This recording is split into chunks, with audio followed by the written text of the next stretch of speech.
প্রিয় দর্শক, UsaNewsOnline.com এর নিয়মিত live talk show USA news online জানালে আপনাদের স্বাগত জানাচ্ছি। আমি শাখাওয়াত সেলিম। আজ আমাদের অতিথি যুক্তরাষ্ট্র প্রবাসী বিশিষ্ট অর্থনীতিবিদ, ট্যাক্স প্রফেশনাল, ট্যাক্স প্রিপারেটর, নিউ ইয়র্কের স্বনামখ্যাত ফাইন্যান্সিয়াল প্রতিষ্ঠান কর্নফুলি ট্যাক্স সার্ভিসেস এবং কর্নফুলি ট্যাক্স স্কুলের প্রিন্সিপাল মোহাম্মদ হাসেম। হাসেম, আপনাকে স্বাগত। ধন্যবাদ। প্রিয় দর্শক, আজকের অতিথি মোহাম্মদ হাসেম। তিনি এখানে অনেকগুলো ডিগ্রি নিয়েছেন, বিশেষ করে IRS এর licence practitioner, enrolment agent, certifying acceptance agent, অ্যাকাউন্টিংয়ে MBA ডিগ্রিধারী তিনি, এবং এখানে যে স্কুলটি চালাচ্ছেন বাঙালিদের মধ্যে প্রথম ট্যাক্স স্কুল তিনি খুলেছেন এবং ইতিমধ্যে ক্লাস শুরু হয়েছে এবং বেশ কজন এখান থেকে ডিগ্রি নিয়ে ইতিমধ্যে কাজও শুরু করেছেন।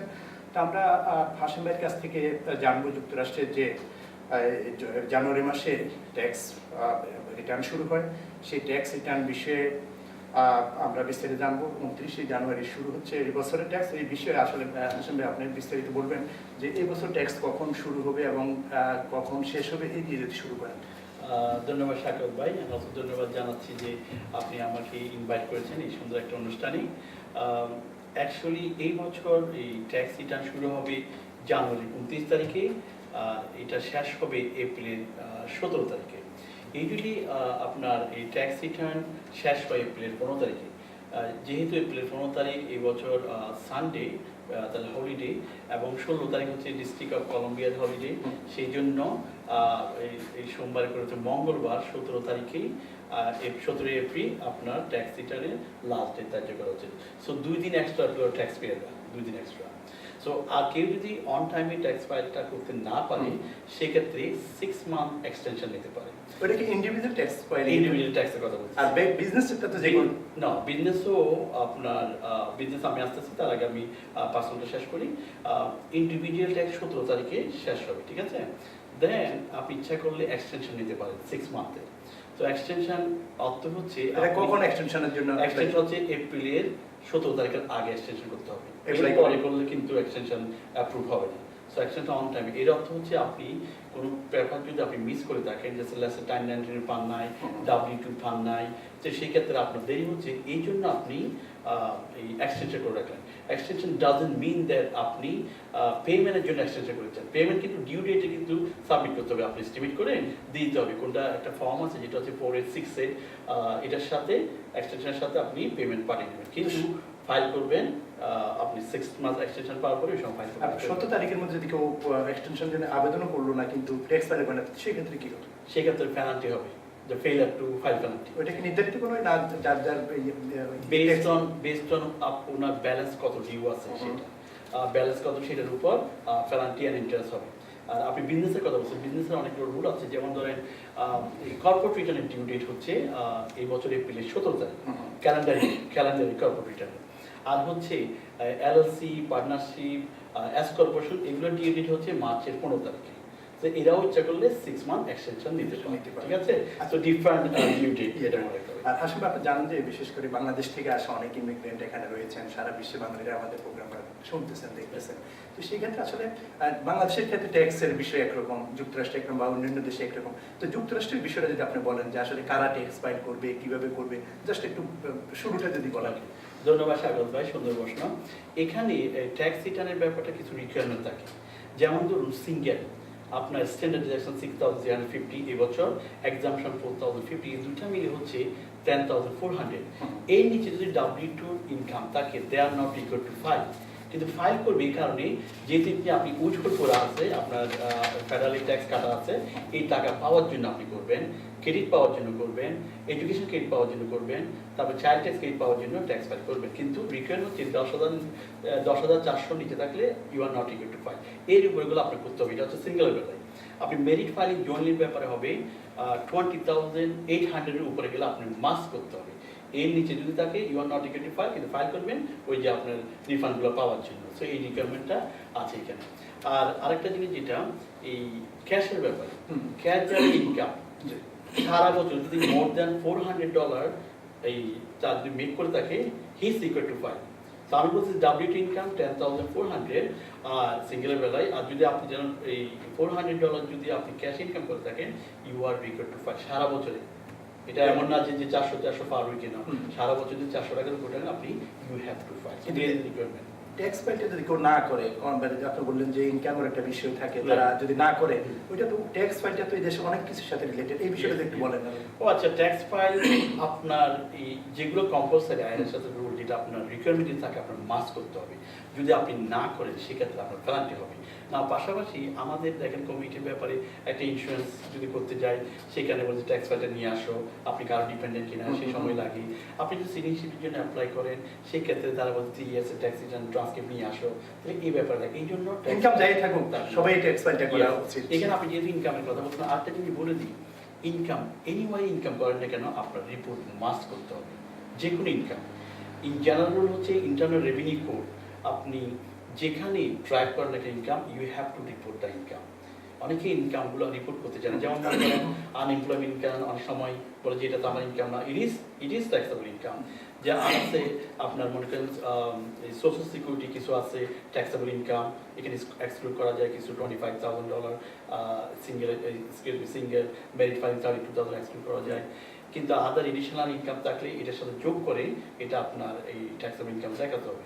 আরও কিছু কিছু জিনিস যেটা আমাদের কমিটি দেখি, যারা ক্রেডিট কার্ড দেয়, অনেক সময় দেখা যায় ক্রেডিট কার্ড আপনি সেটেলমেন্ট করলেন, বছর শেষে কিন্তু আপনি 1099C একটা ফর্ম পাবেন, সেটা কিন্তু আপনার ট্যাক্স ফাইলে আপনার যোগ করতে হবে। This is requirement to report the income. এটা যদি না করেন, আপনি কিছুদিন পর আইআরএস থেকে চিঠি পাবেন, you did not report the income. So there is other income, so you have to report the all the income. আর যে বিষয়টা বললেন 1099 এবং W2 এর কথা বললেন, তো ওইটা ইনকামের কথা বললেন, যাদের 1099 অথবা W2 নেই তারা কিভাবে ট্যাক্স ফাইলের কি কাগজপত্র দিবে? 1099 আর W2 যাদের নাই, ওকে, ফার্স্ট অফ অল 1099 হচ্ছে আপনি যদি অ্যাজ এ ভেন্ডর হিসেবে কাজ করেন, যেমন food vendor, construction worker and other independent contractor, তারা পায় 1099 মিসলিনিয়াস বছর শেষে। W2 যদি আপনি এমপ্লয়ি হিসেবে কাজ করেন, সেক্ষেত্রে আপনি W2 পান। এখন দুটোটা যদি কেউ না থাকে, তাহলে আপনি যেখানেই কাজ করেন না কেন, you have to keep the record. আপনি ফার্স্ট অফ অল আপনি কোম্পানির সাথে আপনি কথা বলবেন যে what should I get end of the year, should I get the W2, do you run the payroll, also can I get the 1099? এটা যদি কিছু না হয়, স্টিল আপনাকে যা ইনকাম রিসিভ হচ্ছে এগুলো আপনি ডে বাই ডে অথবা উইকলি বাই উইকলি আপনার ব্যাংক অ্যাকাউন্টে যদি ট্রানজাকশন থাকে সেটা দেখে তাও হতে পারে, it could be, but income তাকে রিপোর্ট করতেই হবে। আরেকটা বয়স কত থেকে কত পর্যন্ত ট্যাক্স ফাইল করার নিয়ম? there is no certain age limit। আপনার মনে করেন যে ইনকাম থাকলে যেটা মনে করেন যে 18 বছরের উপরে হলে তো বাচ্চারা তো 18 বছর নিচে তো কেউ কাজ করে যার সাম দেয়ার রিকোয়ারমেন্ট আছে ওখানে, বাট বাচ্চা যেহেতু সেলফ ডিপেন্ডেন্সি মানে সেলফ চলতে পারে না, তারা ডিপেন্ডেন্স হয় বেশিরভাগ ক্ষেত্রে, ঠিক আছে। সো ওইখানে আবার কোয়ালিফাইং চাইল্ড, কোয়ালিফাইং রিলেটিভ দুটো ব্যাপার। আপনি জানেন যে যুক্তরাষ্ট্রের স্কুলগুলোতে যখন বাচ্চাদের বয়স 14 বছর হয়, তখন স্কুল থেকে একটা লেটার দেয়, কাজ করার পারমিশন দেয়। তো সেক্ষেত্রে তাদের ইনকামের কত পর্যন্ত হলে তারা কি আলাদা ট্যাক্স ফাইল করার প্রয়োজন? ট্যাক্স ফাইল তারা প্রথমেই করবে অ্যাজ এ ডিপেন্ডেন্ট হিসাবে, কিন্তু তারা করবে কেন, তারা যেহেতু কিছু পয়সা গভর্নমেন্টকে দিয়ে আসতেছে, উইথহোল্ড করতেছে, এখানে ওই টাকা পাওয়ার জন্য তারা ডেফিনেটলি ট্যাক্স ফাইল করবে, তাহলে সেটা তারা পেয়ে যাচ্ছে যেটা দিয়ে আসতেছে আর কি। আর আপনার যদি ডিপেন্ডেন্ট না দেখান, সেক্ষেত্রে তো আপনার ক্রেডিটই পাচ্ছেন না। সো এখানে বয়সের কথা বলে দিই, 17 বছর নিচে হলে আপনি চাইল্ড ট্যাক্স ক্রেডিটটা পাবেন $1,000, সেটা কিন্তু নেক্সট ইয়ার 2000 হয়ে যাচ্ছে, তার মধ্যে $1,400 রিফান্ডেবল ক্রেডিট। হ্যাঁ, আর 19 বছরের নিচে হইলে আপনার ফুল টাইম না হলে চলবে, কিন্তু 19 বছরের উপরে 24 বছরের নিচে হলে আপনার ফুল টাইম স্টুডেন্ট হতে হবে। আর ফুল টাইম না হলে কি হবে? ফুল টাইম না হলে you not get the earned income credit. You can get the exemption, but you cannot get the EIC, earned income tax credit, যেটা এটা। আর যাদের বয়স যারা 65 এর উপরে এই ধরনের কোনো কাজ করে না, বা এরকম যারা মাঝে মধ্যে কাজ 65 বয়স একটু যদি সেটা আমি বলতেছি যে আপনার যে রিকোয়ারমেন্টটা, সো রিকোয়ারমেন্ট যদি ওনার যদি ফাইলিং রিকোয়ারমেন্ট না থাকে, সেক্ষেত্রে আপনার ফাইল করার দরকার নেই। রিকোয়ারমেন্টটা কি সেখানে? ওই রিকোয়ারমেন্ট যেটা বললাম, স্ট্যান্ডার্ডাইজেশন, এক্সাম্পশন, এগুলো যোগ করে তারপরে আপনার এটার বেশি হলে ফাইল করবে। কিন্তু তাদের আবার অনেক কিছু আছে, যেমন সোশ্যাল সিকিউরিটি আছে, তাদের রিটায়ারমেন্ট আছে, তাদের আদার আপনার এই রেন্টাল প্রপার্টি থাকতে পারে, so they have a other income, so those income should be reported to the IRS. So even though যদি তাদের অন্য অফিসের যদি ইনকাম না থাকে, তাদের কিন্তু ইনভেস্টমেন্ট ইনকাম বলে, সোর্সিং ইনকাম, রিটায়ারমেন্ট, এগুলো সব যোগ করে আপনার ট্যাক্স। আচ্ছা, রিটায়ারমেন্টে চলে আসে, ধরেন রিটায়ারমেন্ট বুক করে অন্য কোনো কাজ টাজ করে না, সামান্য যদি করে, এই ক্ষেত্রে কি হবে? আপনি তো রিপোর্ট করবেন, যদি ট্যাক্সেবল ইনকাম হয় আপনি ট্যাক্সেবল, ট্যাক্সেবল লিগেজ তখন তার করা দরকার নাকি? এটা দেখতে হবে আপনার ইনকাম কি ইনকাম আছে। হ্যাঁ, আমি আপনাকে বলছিলাম যে সোশ্যাল সিকিউরিটি মনে করেন সিঙ্গেলের বেলায় $25,000 মনে করেন এক্সক্লুড করতে পারবেন। লেটস সে একজন সিঙ্গেল সোশ্যাল সিকিউরিটি পেলে 25,000, so maybe this is not taxable income. কিন্তু ওনার যদি আদার ইনকাম থাকে, সেক্ষেত্রে ওই ইনকামের সাথে সোশ্যাল সিকিউরিটি ইনকাম যখন যোগ করবেন, ইট কুড বি ম্যাক্সিমাম 85%, ওই ইনকামের 85% ট্যাক্সেবল ইনকাম হতে পারে। সেটা ক্লিয়ার করবেন। কিন্তু আপনি যদি বলেন যে সোশ্যাল সিকিউরিটি পাচ্ছি, আমার আদার ইনকাম আছে, আমাকে রিপোর্ট করতে, নো। সো আদার ইনকাম থাকলে ওটার সাথে আপনার সোর্সিং যোগ করলে ইট কুড বি কিছুটা ইনকাম ট্যাক্সেবল হচ্ছে, এই জন্য আপনাকে মাস্ট রিপোর্ট, মানে ইনকাম যাই হোক ট্যাক্স পেতে কন্টিনিউ করাটাই সবচেয়ে ভালো। রিকোয়ারমেন্ট যদি আপনার যদি নাও থাকে, তাহলে যদি মানে ইনকাম যদি নাও থাকে, সেক্ষেত্রে যেমন যদি কোনো জায়গায় ট্যাক্স আপনার উইথহোল্ড করে থাকে, সেটা পাওয়ার জন্য করবে, মানে এমনি রেগুলার করাটাই ভালো। সেটাই। আর একটা বিষয় যে আপনি নতুন যারা মনে করেন এখন আপনার কাছে আপনার 29 তারিখ ট্যাক্স ফাইলিং শুরু হবে, এখন একজন নতুন ক্লায়েন্ট বা পুরানো ক্লায়েন্ট কি নিয়ে যাবে আপনার কাছে? নতুন ক্লায়েন্টকে ফার্স্ট অফ অল সে যদি ইনকাম করে, তাহলে ইনকামের রেকর্ড আনতে হবে। আর পাশাপাশি যদি ক্রেডিট পাই, সেক্ষেত্রে তাদের যদি ডিপেন্ডেন্ট চাইল্ড থাকে, তো সেগুলোর ব্যাপারে আমরা স্পেশালি ইনকাম ক্রেডিট ট্যাক্স দেওয়ার জন্য আপনার কিছু রিকোয়ারমেন্ট আছে। কোয়ালিফাইড চাইল্ড হতে হবে, বাচ্চা আপনার সাথে থাকতে হবে, কি কি কাগজপত্র নিতে হবে? Letter from school, letter from doctor, দুইটা যে কোনো একটা নাকি দুইটাই নিতে হবে? যে কোনো একটা হলে হবে, বাট প্রুভ করতে হবে যে child live with you at least 6 month tax পেয়ারের সাথে। বুঝছেন, ওখানে অনেকগুলো রুল আছে, তবে ওইটা অ্যাটলিস্ট থাকতে হবে ইআইসি পাওয়ার জন্য। ওর নিজের বাচ্চা হতে হবে, আবার কোয়ালিফাইড চাইল্ডের মধ্যে কিছু আছে, এই জিনিসগুলো দেখতে হবে। ইআইসি ব্যাপারে কিন্তু এই আপনাকে খুব কেয়ারফুলি এই রিটার্নটা করতে হবে, কারণ ইআইসি গভর্নমেন্ট বলতেছে আপনি যাকে মেক শিওর যেন উনি কোয়ালিফাই হয় কিনা। কোয়ালিফাই হলে আপনি দিবেন, যদি আপনার কোয়ালিফাই না হয়, সেক্ষেত্রে যদি আপনি ইনকাম পেয়ে দিয়ে দেন, তাহলে কি হবে, আপনার পেনাল্টি হবে, ট্যাক্স প্রিপেয়ার পেনাল্টি হবে $505 এক একটার জন্য। আবার মনে করেন ওদেরকে অডিট করলে ওরা টাকা পাবে না, ইট কুড বি 3 থেকে 10 ইয়ার্স পর্যন্ত আপনার কি ইআইসি বন্ধ হয়ে যেতে পারে। সেই জন্য ভেরি কেয়ারফুল ইনকাম পেয়ে দেওয়ার জন্য। আর যাদের সাথে মা বাবারা থাকেন, তাদের ট্যাক্স ফাইলটা কি ধরনের? যাদের সাথে মা বাবা থাকে, যদি মা বাবাকে যদি এই ট্যাক্স পেয়ার যদি ওনার খরচ বহন করে চালায় থাকে, সেক্ষেত্রে তারা ডিপেন্ডেন্সি এক্সাম্পশনটা নিতে পারে। ডিপেন্ডেন্সি সেখানে কি কি কাগজপত্র? সেটা এগেইন সেটার মা বাবার ব্যাপারে কোনো কাগজপত্র লাগবে না ওনাকে বলতে, কারণ বাবা মা ইচ্ছা করলে ইউনাইটেড স্টেটের মধ্যে যে কোনো জায়গায় থাকতে পারে, কিন্তু যদি আপনি যদি ওনাকে এক্সপেন্স বহন করেন, so you can take the exemption. So মুরব্বীদের বেলা একটু ডিফারেন্ট, যেমন বাচ্চাদের বেলা মাস্ট থাকতে হবে। মুরব্বীরা মনে করেন মা বাবা যারা, তারা কিন্তু ওনার যদি নিউ ইয়র্কে যদি আপনার থাকতে ইচ্ছা না হয়, সে কিন্তু আরেকটা ফ্লোরিডায় গিয়ে ওনার থাকতে পারে ইচ্ছা করলে, কিন্তু আপনি যদি এক্সপেন্স করতে স্টিল টেক দ্য এক্সাম্পশন। আর যারা ছেলে মেয়েদের ক্ষেত্রে যেটা বললেন, বয়স 18, 19, 20, 22, তখন যদি পার্ট টাইম স্টুডেন্ট হয়, সেখানে তাকে কি কাগজপত্র, কোনো কাগজপত্র দিতে হবে? লেটার ফ্রম স্কুল 19 বছরের, ইয়েস 19 বছরের না, আপনাকে পার্ট টাইম আপনি ইআইসি পাবেন না। ইআইসির ব্যাপারটা, ইআইসির ব্যাপার গভর্নমেন্টের হচ্ছে you child have to full time student, full time 19 বছরের উপরে 24 বছর নিচে ফুল টাইম স্টুডেন্ট হতে হবে। ফুল টাইম স্টুডেন্ট হলে তাহলে আপনি অনেক এটা। তো সেখানে পার্ট টাইম যদি হয়, সেখানে কোনো কাগজপত্র দিতে হবে নাকি দরকার নেই সেক্ষেত্রে? না, কাগজপত্র স্টিল লাগবে। আপনার সাথে যদি বাচ্চা থাকে, স্টিল প্রুভ করতে হবে যে চাইল্ড আপনার সাথে থাকি, সেক্ষেত্রে আপনি এক্সাম্পশন নিচ্ছেন, হয়তো অন্য ক্রেডিট পাচ্ছেন না, আর এক্সাম্পশনটা নিচ্ছেন, স্টিল দেখতে হবে যেটা আপনার সাথে থাকে। আচ্ছা, নতুন ইমিগ্রেন্ট অনেক সময় দেখা যায় যে অনেকে অভিযোগ করেন যে এখানে আসার পর পরে ট্যাক্স ফাইল করে, এটা এখানে বাধ্যবাধকতা আসলে কয় মাস এখানে স্টে করা লাগবে প্রথম যারা আসে? শাকাত ভাই, এটা ভেরি ইম্পর্টেন্ট। আমাদের সময় দেখি প্রায় দেখা যায় যারা ডিসেম্বর আসলো, রাইট, 2-3টা বাচ্চা নিয়ে আসলো, বলছো তুমি তো ট্যাক্স ফাইল করবে, তুমি অনেক টাকা পাবা, হ্যাঁ, so go to the tax prepare. So this is actually totally, মানে কি বলবো আপনাকে, এটা টোটালি লিগ্যাল। আপনি December you have no income, যদি ইনকাম থাকে অবশ্যই আপনি রিপোর্ট করবেন, যদি ইনকাম না থাকে you are not equal to file, not to file. But সেক্ষেত্রে আপনি ইনকাম বানিয়ে দিয়ে যদি আপনি ট্যাক্স ফাইলটা করেন, এটাকে বলে fabulous return to the IRS এর বাসায়, সেক্ষেত্রে আপনার ট্যাক্স পেয়ারদের জন্য $5,000 পেনাল্টি হবে এক একটা রিটার্নের জন্য। সো আপনি এগুলো যদি রুল রেগুলেশন না জানেন, আপনি $16,000 পাঠিয়ে দিলেন, ম্যাক্সিমামকে এটা নিয়ে নিলেন, this is totally wrong, you can't do that. So $5,000 penalty কথা মনে রাখতে হবে। আর অবস্থানটা কত মাস লাগবে সেখানে? আপনি যদি আপনি যদি ট্যাক্স ফাইল করতে চান, আপনার যখনই আসেন একটা ইনকাম যদি করেন আপনার রিপোর্ট করবেন, কিন্তু আনইনকাম পেড পাওয়ার জন্য অ্যাটলিস্ট 6 মান্থ থাকতে হবে ইউনাইটেড স্টেটের মধ্যে, ঠিক আছে, ট্যাক্স পেডের সাথে, এটা আপনার মনে রাখতে হবে। আর সিটিজেনদের ক্ষেত্রেও কি এরকম কোনো নিয়ম কানুন রয়েছে না, যারা এখানে অবস্থান করে দেখা গেল যে 6 মাস 9 মাস দেশে থাকে বা বিভিন্ন জায়গায় থাকে, তো এখানে আসার পর ট্যাক্স পেড, তাদের নিয়মটা? ওকে, সিটিজেনশিপের ব্যাপার এখানে রুল হচ্ছে, আইআরএস এর রুল হচ্ছে সিটিজেনশিপ এবং যারা সিটিজেন এবং ইউএস রেসিডেন্ট, পার্মানেন্ট রেসিডেন্ট, তারা তাদের ইনকাম যেখানে হোক না কেন, they have to report all the income, even যদি ওভারসিজে হয় স্টিল তাদেরকে ইনকাম রিপোর্ট করতে হবে।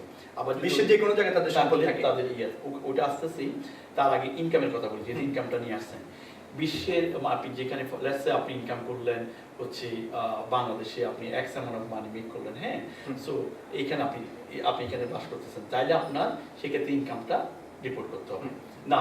এখানে এক্সক্লুশন আছে, আপনার যদি 100 এই বছর 2017 আপনি যদি ফরেন ইনকাম হয়, ফরেন আর্ন ইনকাম, এখানে যদি 2,100 পর্যন্ত আপনি আপনার ফরেন ইনকাম থেকে এক্সক্লুড করতে পারবেন, ঠিক আছে। লেটস ফর এক্সাম্পল, আপনি যদি বাংলাদেশে থাকেন অথবা আদার কান্ট্রি থাকেন, you make the money like $200,000, এখান থেকে আপনি এই $102,100 এক্সক্লুড করতে পারবেন, বাকিটুকুর উপর ট্যাক্স দিতে হবে। এখন আপনি কি 2 বার ট্যাক্স দিবেন না, আপনি যদি ওখানে ট্যাক্স দিয়ে থাকেন, এখানে আপনি ফরেন এই আর্ন ইনকামের জন্য একটা ক্রেডিট দিতে পারবেন, ঠিক আছে, এক্সক্লুড করতে পারবেন। সেখানে আবার 2টা টেস্ট আছে, একটা টেস্ট হচ্ছে ফিজিক্যাল প্রেজেন্ট টেস্ট, আরেকটা হচ্ছে bona fide test. So bona fide test আপনি ওখানে থাকতেছেন, আর ফিজিক্যাল প্রেজেন্ট টেস্ট হচ্ছে 365 দিনের মধ্যে আপনাকে অ্যাটলিস্ট 303 দিন থাকতে হবে overseas to get the exclude, ওই যেটা বললাম 1,02,100 টাকা, যেটা এক্সক্লুড করার জন্য। আর এখানে থাকলে তো আপনার ওয়ালেট ইনকাম রিপোর্ট করতে হবে। এখানে যে 6 মাস বা বেশি কম থাকার কোনো বিষয়টা সিটিজেনদের ক্ষেত্রে বা পার্মানেন্ট রেসিডেন্সের ক্ষেত্রে কোনো এরকম কোনো বাধ্যবাধকতা? নো, আপনার যখন ক্রেডিট নিতে যাবেন তখন এই প্রশ্নগুলো আসবে, কিন্তু ইনকামের বেলায় তো আপনি সব ইনকাম যেখানে 6 মাসের বেশি যদি দেশে থাকে তো ইনকাম রিপোর্ট করতে হবে। ক্রেডিটগুলো সে পাবে না, ক্রেডিট বা ইএসি পাবে না, রাইট, ইএসি পাবে না, কিন্তু তার ইনকাম রিপোর্ট করতে হবে। মনে করেন তার ছেলে মেয়ে নিয়ে যদি সে দেশে থাকে, yes, no, they're not going to get the credit, but you whatever income is, you have to report. আর যে কোনো সম্পত্তির হিসাব দিতে হবে, সম্পত্তি না শুধু ব্যাংকের যে ব্যালেন্স থাকে। এখানে এই যেটা আপনি এই সম্পত্তির কথা বলতেছেন, এটা হচ্ছে এখানে ফ্যাটকা যেটা বলা হয়, এটা হচ্ছে the foreign account tax compliant act, the foreign account tax compliant act, এটা ফ্যাটকা আর কি। এখানে আমরা 2টা জিনিস দেখতে হবে, একটা হচ্ছে আপনার অ্যাপবার, যেটা হচ্ছে রিপোর্টিং দ্য এই foreign bank and financial account, এটা হচ্ছে অ্যাপবার। আরেকটা হচ্ছে রিপোর্টিং ইন দ্য অ্যাসেট, আমরা যে অ্যাসেট, 2টা জিনিস কিন্তু, হ্যাঁ।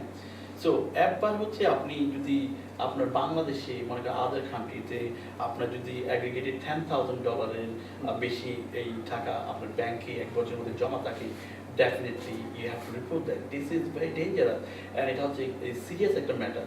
It could be $10,000 পেনাল্টি হতে পারে এটার জন্য। কিন্তু আরেকটা হচ্ছে যেটা অ্যাসেট, আপনি যদি সিঙ্গেল হন, ইজ মোর দেন 50,000 অ্যাসেট যদি আপনার ইন্ড অফ দ্য ইয়ার হয়ে থাকে, সেটা বলতেছি, সেটা অ্যাসেটের ভ্যালু যদি মোর দেন 50,000 এর উপরে হয়ে থাকে, তাহলে আপনাকে রিপোর্ট করতে হবে, বাড়ি ফ্ল্যাট যাই হোক, রাইট, এটা হচ্ছে অ্যাসেট রিপোর্টিং।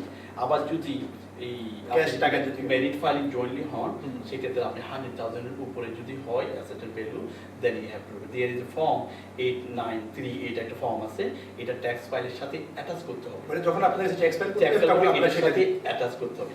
এই জিনিসগুলো যদি না জানেন, তাহলে এগুলো যদি গভর্নমেন্টের কাছে যায়, দেন তাহলে আপনার প্রচুর পেনাল্টি হবে। এটা কি ওই দেশে যে দেশে তার অ্যাসেট রয়েছে সেখান থেকে কোনো রিপোর্ট আসবে এখানে আইআরএস এর কাছে? ইট কুড বি ব্যাংকের সাথে, ব্যাংকে যদি লিংক থাকে, ইয়েস, সামটাইমস তারা একটা গভর্নমেন্ট পুশিং করতেছে যে সেন্ড দ্য রিপোর্ট, দেখেন এগ্রিমেন্টও বিভিন্ন দেশের সাথে রয়েছে এখানকার। তো এখানে আমি 2টা জিনিস বলি, একটা হচ্ছে রিপোর্টিং ব্যাংক অ্যাকাউন্ট মোর দেন 10,000, আরেকটা হচ্ছে রিপোর্টিং অ্যাসেট, 2টা জিনিস কিন্তু, যেটা হচ্ছে 8938 এর মাধ্যমে আপনার রিপোর্ট করতে হবে, আর এটা হচ্ছে অ্যাপ বারের মধ্যে সেপারেট ভাবে আপনার রিপোর্ট করতে হবে। এটা হচ্ছে 2টা জিনিস।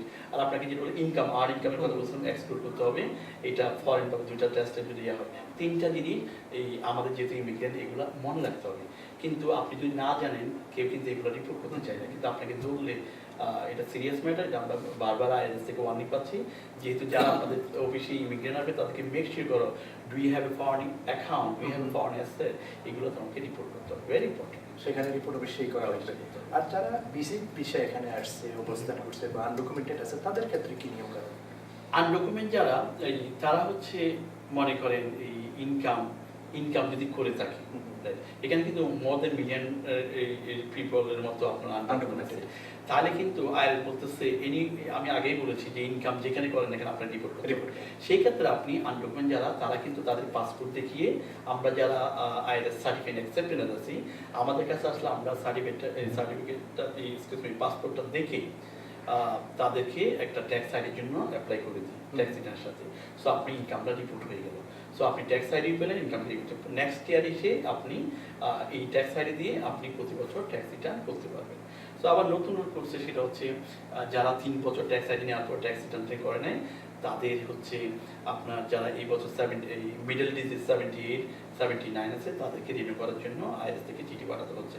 তাহলে আপনি আনডকুমেন্ট যারা ইনকাম করে তারাও ট্যাক্স রিটার্ন করতে পারে ট্যাক্স আইডিতে দিয়ে পড়ে। আর যারা ভিজিট বিষয়ে আসে কিছুদিন থাকে তাদের তো এখানে বা 6 মাসের না, আমি বলছি ইনকাম যদি করে থাকে যেইভাবে থাকে they have to report that income.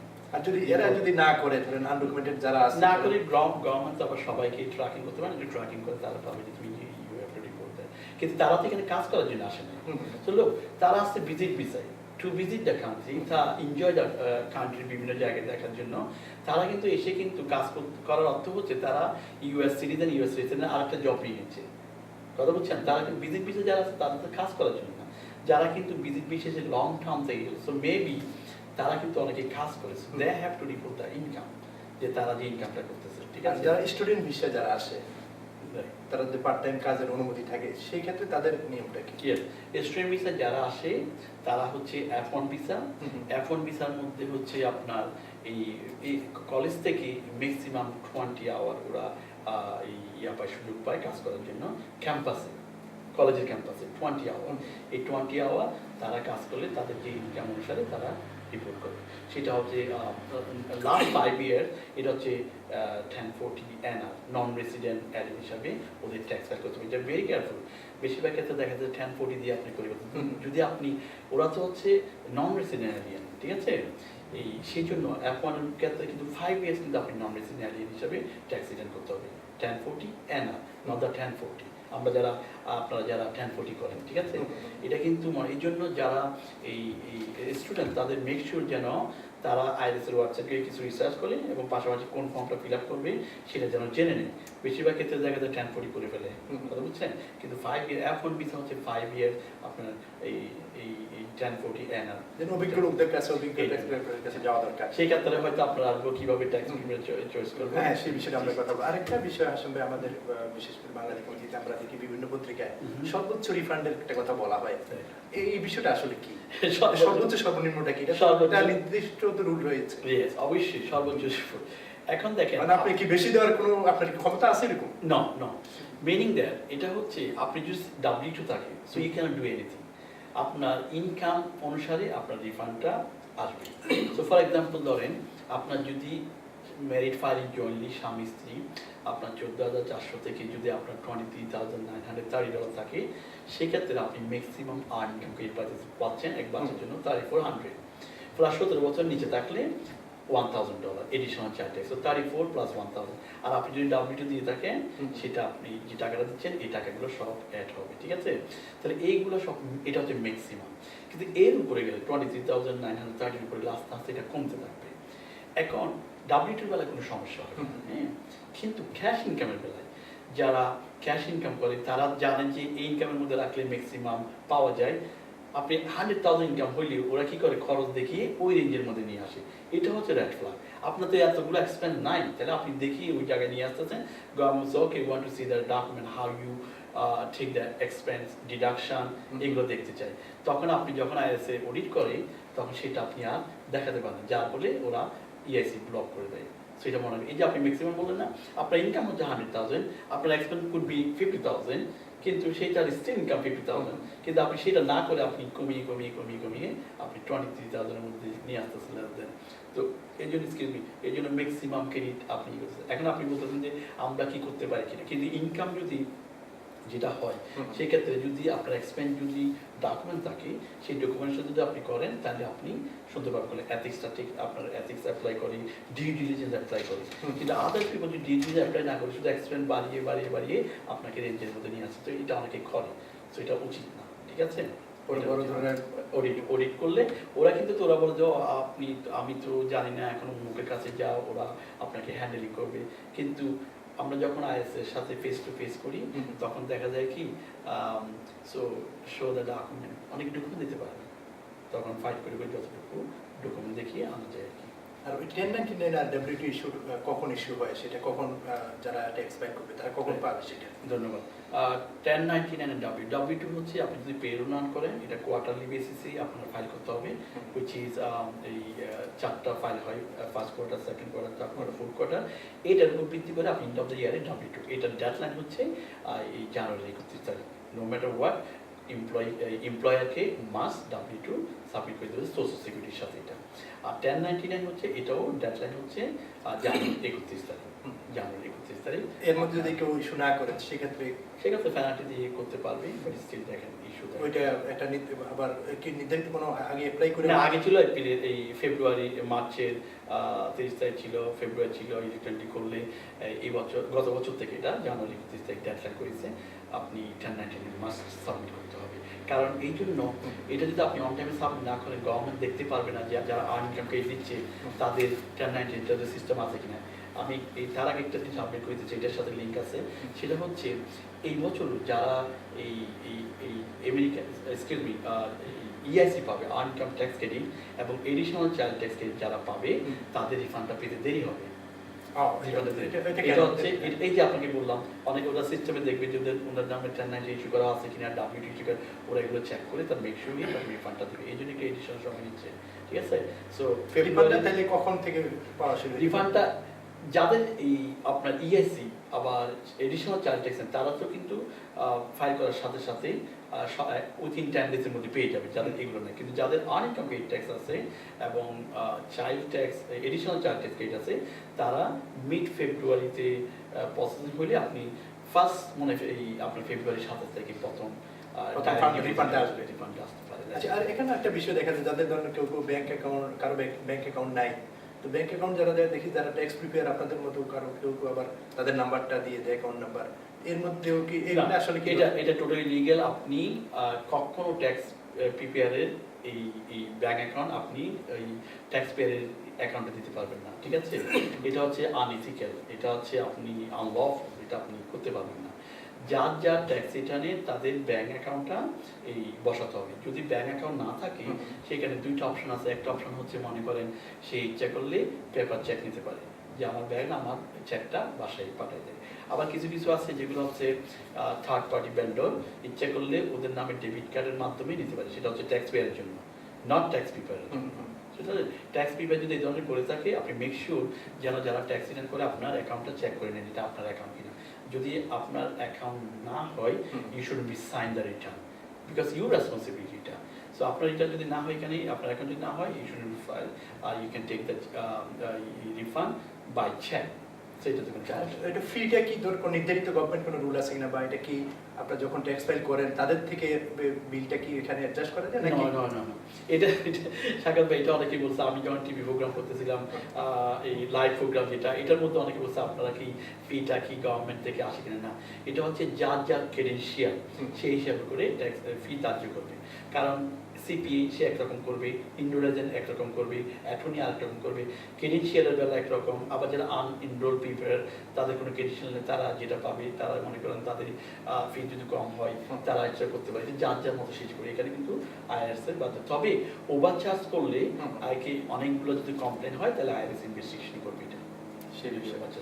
আর আরেকটা বিষয় আমরা প্রায় দেখি, পেপার দিয়ে অনেকে দিয়ে দেন, সে ট্যাক্স প্রিপেয়ারদের মধ্যে কেউ পেপার দিয়ে যে আপনার যে দেশে বিদেশে বিভিন্ন দেশে ট্যুর করেন, সেই কাগজপত্র আরো অন্যান্য আদার্স কাগজপত্র মানে বিল আছে এগুলোকে আসলে অ্যাডজাস্ট করে কোনো সাগর ভাই, এই জন্য আমরা সবসময় বলি যে আপনি কারো ট্যাক্স প্রিপেয়ার করার আগে ইউ শুড লার্ন ফার্স্ট।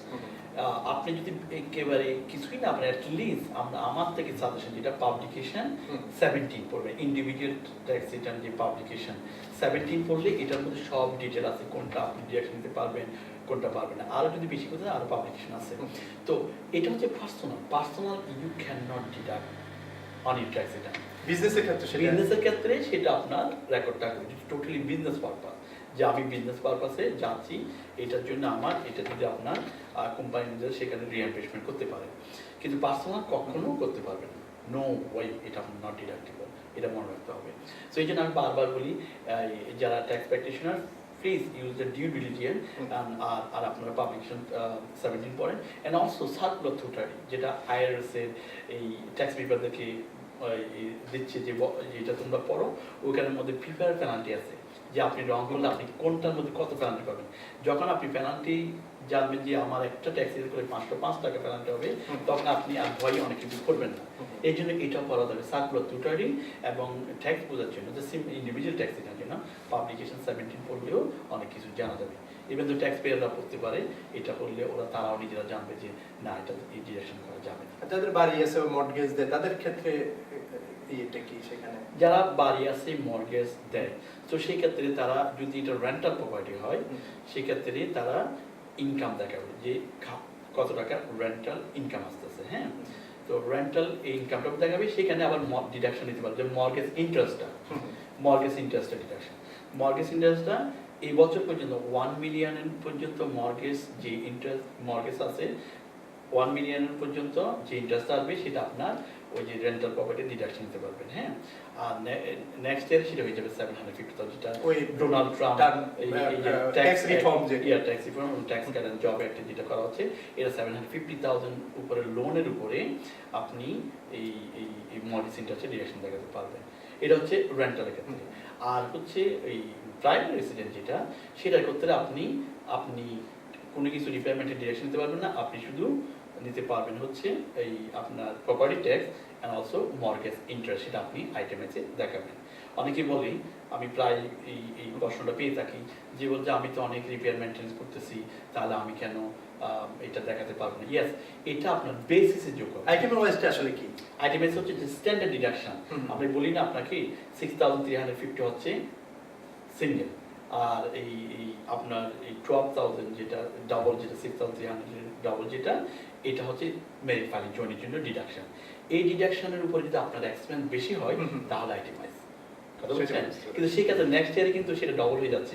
সিঙ্গেলের জন্য আপনার এই 12,000, মেরিট ফাইলিং জয়েনের জন্য মানে আগের বছর যখন ট্যাক্স ফাইল করতে যাবে তখন সেটা মানে এখানে আপনি ওই প্রভাব এটা বলে দিই, কারণ ট্যাক্স একটা কিন্তু এই বছর এফেক্ট করবে, কিন্তু নেক্সট ইয়ার এফেক্ট করবে। কিন্তু ল কিন্তু পাস হয়ে গেছে, আপনার অনেক কিছু এটা অলরেডি চলতেছে, যেমন উইথ হোল্ডিং ট্যাক্সটা, এগুলো কিন্তু কার্যকর হয়ে গেছে, অলরেডি চলতেছে। কিন্তু যেহেতু আমরা হিসাব নিকাশটা করে নেক্সট ইয়ারে ট্যাক্স এই বছরটা আগের বছর সেই হিসাবে। আর হেলথ ইন্স্যুরেন্সের বিষয়টা যদি বলেন এখানে, এটার সাথে রিলেশনটা। হেলথ ইন্স্যুরেন্স পর্যন্ত এই বছর পর্যন্ত আপনার হেলথ ইন্স্যুরেন্স মাস্ট থাকতে হবে। হেলথ ইন্স্যুরেন্স যদি না থাকে আপনাকে পেনাল্টি দিতে হবে। এটা হচ্ছে ফাইলিং ট্রাস্ট হলে, যেমন মনে করেন সিঙ্গেল 10,400 উপরে গেলে আপনাকে পেনাল্টি, যদি ইয়া না থাকে, হেলথ ইন্স্যুরেন্স না থাকে, সেটা হচ্ছে 2.5%, মিনিমাম হচ্ছে 695,000, ঠিক আছে। আর যদি ইয়া হয় আপনার নেক্সট ইয়ারে, গুড নিউজ হচ্ছে নেক্সট ইয়ারে আপনার কিন্তু ম্যান্ডেটরি এই আপনার ইন্স্যুরেন্স থাকতে হবে না, আপনি না থাকলে সেটা পেনাল্টি থাকবে না, যেটা হচ্ছে প্রেসিডেন্ট ডোনাল্ড ট্রাম্পের যে নতুন আগের বছর যখন ট্যাক্স ফাইল করতে গেছে তখন সেখানে পেনাল্টি পাবে, কিন্তু এই বছর স্টিল পেনাল্টি দিতে হবে যদি ইয়া না থাকে, আপনার কি এই ইন্স্যুরেন্স না থাকে। আচ্ছা, যেহেতু বললেন যে ট্যাক্স রিফর্মের কথা বললেন, সেই ক্ষেত্রে আসলে এটা পার্থক্য যদি বলেন আগের বছর কি কি বিষয়ে সেখানে এফেক্ট করবে যখন মানুষ ট্যাক্স ফাইল করতে যাবে, কোন ক্ষেত্রে সেটা এটা আসবে? সুন্দর প্রশ্ন শাখাওয়াত ভাই, এটা সবাই জানতে চায় কি হচ্ছে। হ্যাঁ, কেউ মনে করে যে এই বছরের মধ্যে হয় সেটাই, এটা ক্লিয়ার করতে চাই। এই প্রেসিডেন্ট ডোনাল্ড ট্রাম্প এই tax cut and job tax, এটা এই বছর ট্যাক্সে প্রভাব ফেলবে না, নেক্সট ইয়ারে এটা পাওয়া যখন ট্যাক্স রিটার্ন করতে যাবে তখন সেই হিসাবে এই বছর হিসেবে তখন সেই ক্ষেত্রে নতুন অনেক কিছু চেঞ্জ আছে। বিগত 30 ইয়ার্স থেকে 1986 এই ধরনের একটা ওই চেঞ্জ ছিল। এই 30 বছর আর কোনো চেঞ্জ হয়নি। এরপরে প্রেসিডেন্ট ডোনাল্ড ট্রাম্পে এটা বিগ চেঞ্জ হলো, হ্যাঁ, কংগ্রেস এবং সিনেটের মাধ্যমে, কংগ্রেস এবং হাউসের মাধ্যমে যেটা রিফর্ম করা হলো, প্রেসিডেন্ট সাইন করলো ডিসেম্বরের 20 তারিখে কি 22 তারিখে। তো সেখানে অনেক চেঞ্জ আছে। একটা হচ্ছে ট্যাক্স রেটটা 7, কিন্তু অনেক চেঞ্জ আছে। ইনকাম বাড়িয়ে দেওয়া হচ্ছে, রেটটা কমিয়ে দিচ্ছে, এদিক থেকে সুবিধা, ঠিক আছে। তারপর আস্তে আস্তে হচ্ছে আপনার স্ট্যান্ডার্ড ডিডাকশনটা আপনার ডবল করা হচ্ছে, এবার যা আছে তার চেয়ে ডবল করা হচ্ছে। যেমন সিঙ্গেলের জন্য 12,000, মেরিট ফাইলিং জয়েন্টের জন্য 24,000, আর হচ্ছে হেড অফ হাউস 18,000, ঠিক আছে। কিন্তু আরেকটা সবচেয়ে নেগেটিভ যেটা মিডল ক্লাসের জন্য, সেটা হচ্ছে ক্যাপ করে দেওয়া হচ্ছে আপনার যে ডিডাকশন, যে আইটেমের কথা বললেন না, সেখানে আপনি property tax, state tax and city tax, এই 3টা ট্যাক্স যোগ করে আপনার 10,000 পর্যন্ত ডিডাকশন নিতে পারবেন নেক্সট ইয়ার। এখন বর্তমান যেটা আপনি ট্যাক্স ফাইল করবেন সেটা কিন্তু প্রপার্টি ট্যাক্স আপনি যা আসে লেস আপনার 10 লাখ টাকা আপনি পুরোটা নিচ্ছেন, স্টেট ট্যাক্স পুরোটা নিচ্ছেন, সিটি ট্যাক্স নিচ্ছেন, কিন্তু সেটা কিন্তু আপনি আর পারবেন না নেক্সট ইয়ার। এটা কিন্তু মেজর চেঞ্জ, এটা কিন্তু মিডল ক্লাসকে হার্ট করবে। আরেকটা জিনিস মেজর যেটা মিডল ক্লাসকে হার্ট করবে সেটা হচ্ছে এক্সামশনটা আপনার এই রিফিল করে দিচ্ছে, সেটা থাকবে না। একজন এখানে দুটো এক্সামশন, একটা হচ্ছে ট্যাক্স পেয়ার যে এক্সামশন সেটা, আর একটা হচ্ছে ডিপেন্ডেন্ট এক্সামশন, বাচ্চা থাকলে ডিপেন্ডেন্ট থাকলে ওদের জন্য এক্সামশন। এই এক্সামশনটা টোটালি তুলে ফেলতেছে। তো আপনি 4,050 টাকা করে এক একজন যে পান, এটা চলে গেল, এটা নেক্সট ইয়ারে থাকবে, রাইট। তারপর আছে education credit, life time learning credit, American opportunity ঠিক থাকবে। তারপর হচ্ছে এই স্টুডেন্ট লোন ইন্টারেস্ট $2,500। এটা বর্তমানে কি স্যার নতুন ভাবে কি হবে? এটা এডুকেশন ক্রেডিট যেটা লাইফ টাইম লার্নিং ক্রেডিট 2,000 এটা ঠিক থাকতে হবে, তারপর নেক্সট ইয়ার ঠিক থাকবে। এটা আমেরিকান অপরচুনিটি ক্রেডিট 2,500, এটাও ঠিক থাকবে, এটা সেম থাকবে নেক্সট ইয়ারও। আর এই আপনার স্টুডেন্ট লোন ইন্টারেস্ট যেটা 2,500, এটাও আপনার সেম থাকবে। আর যেটা টিচারদের ডিডাকশন ছিল $2,500, এটা ঠিক থাকবে এডুকেশনের ব্যাপারে আর কি, হ্যাঁ। আর আরও মেজর চেঞ্জ আছে, যেমন মনে করেন যে অ্যালিমনি, যেটা ডিভোর্স হয়ে গেলে অ্যালিমনি ডিডাকশন নিতে পারতো, এটা থাকবে না। তারপরে আপনার মুভিং এক্সপেন্স যদি আপনি এখান থেকে ফ্লোরিডা যান, যে খরচটা হয়তো আগে ডিডাকশন না হতো, এটাও প্রেসিডেন্ট নতুন যেটা সাইন করছে এটার মধ্যে থাকবে না। শুধুমাত্র মুভিং এক্সপেন্স নিতে পারবে মিলিটারি পার্সন, এগুলো মুভিং এক্সপেন্স নিতে পারবে, হ্যাঁ, এখানে। তারপরে আপনার ওই ইয়ার কথা বলেছিলাম, যেটা হচ্ছে এই মর্গেজের কথা। আগে ছিল $1 million মর্গেজ, এখন 750,000 ওই উপরের মর্গেজ ডিডাকশন নিতে পারবেন না। 750,000 যে মর্গেজ নিতে পারবে সেটা আপনি ডিডাকশন নিতে পারবেন। সো বড় বড় ধর এইগুলোই, specially state tax, city tax, এই প্রপার্টি ট্যাক্স, এটা হচ্ছে এই মিডল ক্লাসকে বেশি। এবার যারা আর্ন ইনকাম ক্রেডিট যেভাবে পাবে, যে নিয়মটা বললেন, আগের বছর কি সেটা কমবে নাকি বাড়বে? না, এটা ডিপেন্ডস করবে ইনকাম অনুসারে। আর্ন ইনকাম এটা স্টিল ঠিক থাকবে, কিন্তু আদারকে অনেক সময় দেখা যাচ্ছে যেটা মনে করেন 24,000 টাকা ইনকাম এই ডিডাকশন আপনি পাবেন, রাইট। লেটস সে আপনার 2টা বাচ্চা, বর্তমানে 2টা বাচ্চা যদি হয়, ওদের জন্য কিন্তু 8,100 বেশি পাইলেন, হ্যাঁ। এই আপনার 20,400 হচ্ছে মেরিট ফাইলিং জয়েন্টলি, আরো 2টা বাচ্চার জন্য যে এক্সাম্পশন বললাম না 8,100, এই 2টা যোগ করলে আপনার 28,000 টাকার মতো হয় মনে করেন, হ্যাঁ। তাহলে সেটা 28,000 পর্যন্ত আপনার ট্যাক্স ফাইল দিতে, এই ট্যাক্সেবল ইনকামের এই ট্যাক্স দিতে হচ্ছে না। কিন্তু আপনি যখন নেক্সট ইয়ারে যাবেন, সেটা যদি মেরিট ফাইলিং জন্য ইভেন 2টা বাচ্চা থাকে, স্টিল 24,000 টাকা পর্যন্ত আপনি নিতে পারবেন, এর উপর নিতে পারবেন না। তাহলে আপনার 28,000 টাকার এই যদি ডিডাকশন যেটা, এটা ট্যাক্সেবল ইনকাম কম হবে, আর এটা 24,000 টাকার এটা ডিডাকশন যেহেতু কম, তাহলে ওইখানে কিছুটা ট্যাক্স আসবে, একটু ডিফারেন্স হবে, তাও ভ্যারি করবে আপনার ইনকাম এবং এই ডিপেন্ডেন্ট এক্সাম্পশন, এগুলো সব নিয়ে এটা ক্যালকুলেশন করা হবে। ট্যাক্স ফাইল করার সময় স্বামী স্ত্রী একসাথে একই ফ্যামিলির, কিন্তু আলাদা আলাদা করার কোনো নিয়ম আছে কিনা, যে আলাদা ট্যাক্স ফাইল, হাজবেন্ড আলাদা, ওয়াইফ আলাদা, এরকম কোনো নিয়ম আছে? ওকে, রুল হচ্ছে আপনি 2টা করতে পারবেন, একটা হচ্ছে merit filing jointly, merit filing separately, ঠিক আছে। এই 2টা লিগ্যাল ভাবে আপনি করতে পারবেন। আপনি একই বাসায় থাকলে করতে পারবেন, অথবা দূরে থাকলে করতে পারবেন। কিন্তু প্রবলেম হচ্ছে কোনখানে, আপনার মনে করেন 2টা বাচ্চা আছে, আপনি কি করেন, এই 2টা বাচ্চা, যেমন আর্ন ইনকাম ক্রেডিট একটা বাচ্চার জন্য 3,400, দুইটা বাচ্চার জন্য মনে করেন যে 5,616, তিনটা বাচ্চার জন্য হচ্ছে 6,318। হ্যাঁ, 3 বাচ্চা পর্যন্ত কয় বছর পর্যন্ত আছে? এটা কি আনলিমিটেড নাকি কোনো? 3 এবং তার অধিক হচ্ছে 6,318 টাকা। এটা কি আগের বছর থাকবে? আগের বছর থাকবে, আর একটু বাড়বে, আগের বছর থাকবে স্টিল, এটাই এখন।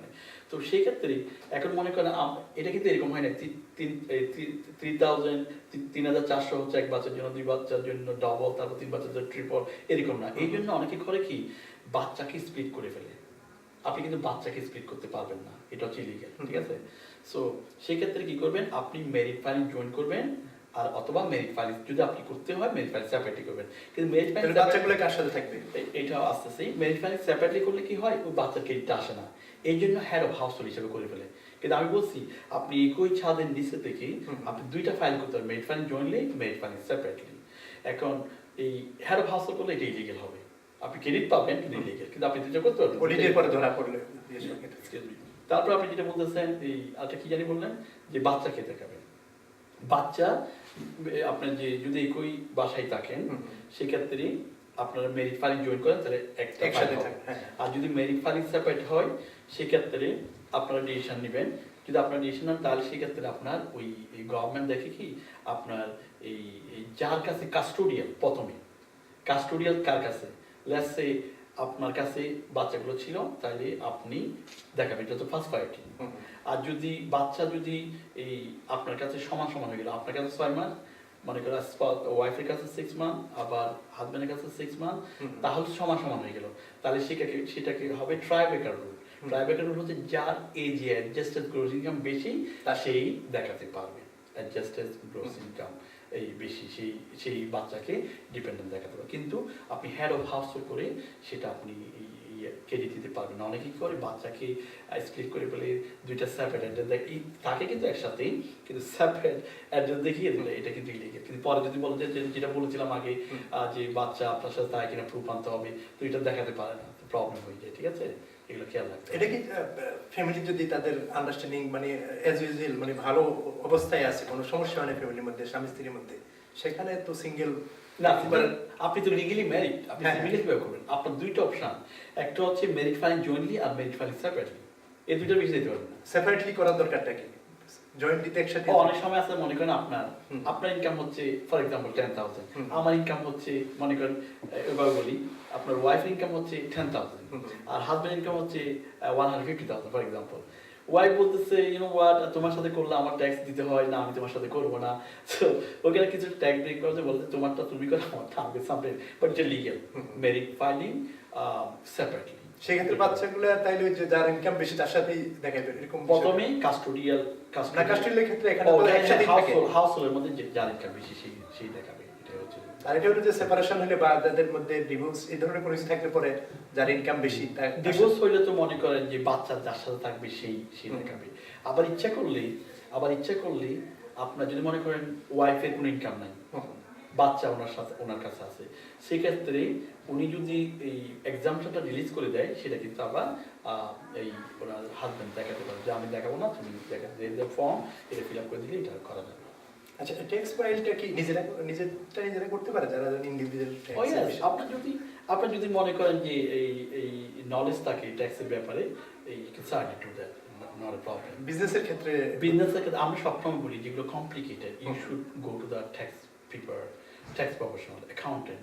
তারা করে কি তারা জানে, তারা আপ টু ডেট, তাদের কন্টিনিউ এডুকেশন দিতে হয়, কোনটা নতুন কোনটা আপডেট করা হচ্ছে। এইগুলোর কারণে আপনি তো একটা নিজের ট্যাক্স একটা করবেন, কিন্তু সেক্ষেত্রে আপনি তো এটা নিয়ে রিসার্চ করেন না, তো রিসার্চ না করার কারণে অনেক ক্রেডিট বাদ পড়ে যায়। সেক্ষেত্রে জানি আপনি কোন ক্রেডিটগুলো পাবেন, ঠিক আছে? ইভেন তো আপনি সফটওয়্যারকে যদি আপনি না বলে দেন যে আমি এই ক্রেডিট নিব না এরকম যদি আপনি অনেক সময় বাই ডিফল্টে দিতে সমস্ত কিছু ক্রেডিট বাদ পড়ে যায়, বুঝছেন? এই জন্য ট্যাক্স প্রফেশনের কাছে যাওয়া দরকার। আর ট্যাক্স ফাইলটা আসলে যখন করবে মানুষ হয়তো আপনি কি কোথায় ডিগ্রি নিয়েছেন অথবা আপনি আসলে আইআরএস এর যে ওয়ার্ক মানে হয় কোর্সগুলো, বিভিন্ন ওয়ার্কশপ হয়, বিভিন্ন সেমিনার হয়, আপনি গেলেন কি গেলেন না আমি তো সেটা জানি না, তাইলে একজন মানুষ কিভাবে বুঝবে? সুন্দর প্রশ্ন শাখাওয়াত ভাই, খুব ফ্রেন্ডলি কোয়েশ্চেন। ইয়েস, এটা হচ্ছে কমিউনিটি জানা দরকার এইসব ব্যাপারগুলো। সো এই কিভাবে জানবে ট্যাক্স পেয়াররা? তো আমি সবসময় বলে আসি যে আপনি যখন এই ট্যাক্স প্রিপেয়ার খুঁজবেন সেক্ষেত্রে আপনি irs.gov ওখানে গেলে আবার আইআরএস করে কি যখন ট্যাক্স সিজন শুরু হয় সেক্ষেত্রে ওরা আবার নতুন করে নিউজে ওরা how how to choice tax prepare. So ওখানে নিউজে ক্লিক করবেন, নিউজে ক্লিক করলে আপনার ওই যে ট্যাক্স প্রিপেয়ারদের ইনফরমেশনে ক্লিক করলেন, লিঙ্কটা ক্লিক করলেন, ক্লিক করার পরে আপনি কীভাবে পাবেন, আপনি জিপ কোডের মধ্যে পাইতে পারেন। আপনি ওখানে জিপ কোডের ডাইরেক্টরি যেটা সৃষ্টি করা হচ্ছে এই ইয়ার মধ্যে আইআরএসের ওয়েবসাইটে, আপনি জিপ কোড দিলে আপনার এরিয়াতে যারা যারা ক্রেডেনশিয়াল হ্যাঁ এই জিপ কোড দিয়ে পাবেন, অথবা লাস্ট নেম দিয়ে করলেও আপনি পাবেন। যেমন করে আমার নাম জানেন হাসেম, তাহলে আমার নাম ওখানে আসবে। আর যদি জিপ কোড দিয়ে আপনার এরিয়াতে যা যা আছে সবাই নামগুলো আসবে, 5 মাইল দেন, 10 মাইল দেন, 15 মাইল দেন, যেটা দিতে পারেন। আর ক্রেডেনশিয়াল কীভাবে বলবেন, প্রথমে ওখানে লিস্ট আপনি যদি ওটা খুঁজেন তারপর ক্রেডেনশিয়ালটা আসবে। ক্রেডেনশিয়াল প্রথম আসতেছে ইনরোল এজেন্ট, আমাদের কথা আসতেছে যেহেতু আমরা ট্যাক্স নিয়ে থাকি, আমরা হচ্ছি tax expert, we are license by the IRS, ঠিক আছে। সো এই জন্য নাম্বার 1 এ রেখে দিয়েছে আইআরএস এর ওয়েবসাইটে আইআরএস ইনরোল এজেন্টকে, দেয়ার আইআরএস এই লাইসেন্স প্র্যাকটিশনার। আমাদের ওই যে আপনি যেটা বললেন যে কিভাবে জানবে, আমাদের কিন্তু 24 এই সিপি ক্রেডিট মানে কন্টিনিউ প্রফেশনাল এডুকেশন 24 আওয়ার্স প্রতি বছর নিতে হবে, ঠিক আছে।